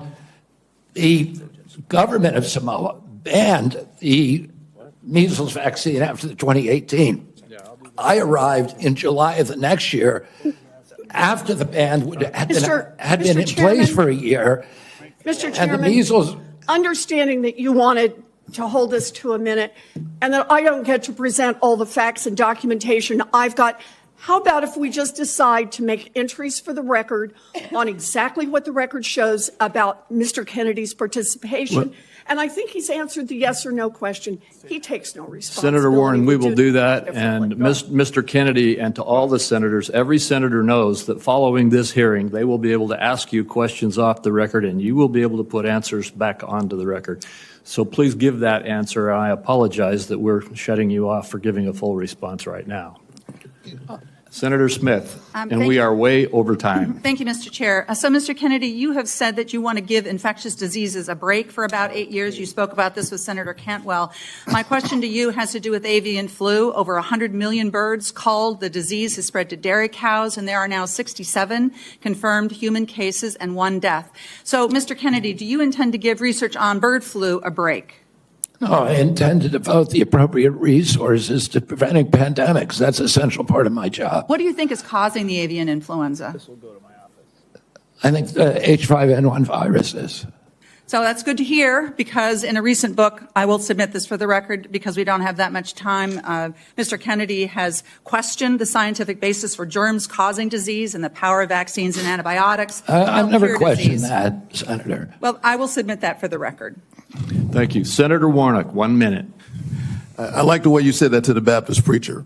Thank you so much, Mr. Kennedy. Based on our conversations, it's my understanding that you support work requirements in Medicaid. In 2020, President Trump approved a proposal from Georgia state leaders requiring Georgians to jump through a number of onerous bureaucratic hoops and fill out even more paperwork to verify work and get access to health care. I ask this as someone who represents a state that has not expanded Medicaid. The federal government, because of this waiver, spent $70 million on Georgia's Medicaid waiver. 82% of that went to administrative costs. The point that I'm making is that the folks that they're insisting need to work, 90% of those folks are working, they are caregivers, or they have a disability. Let me give you one example. A woman I think of all the time, her name is Heather. She's a traveling nurse from Dalton, Georgia, who falls into the Medicaid coverage gap.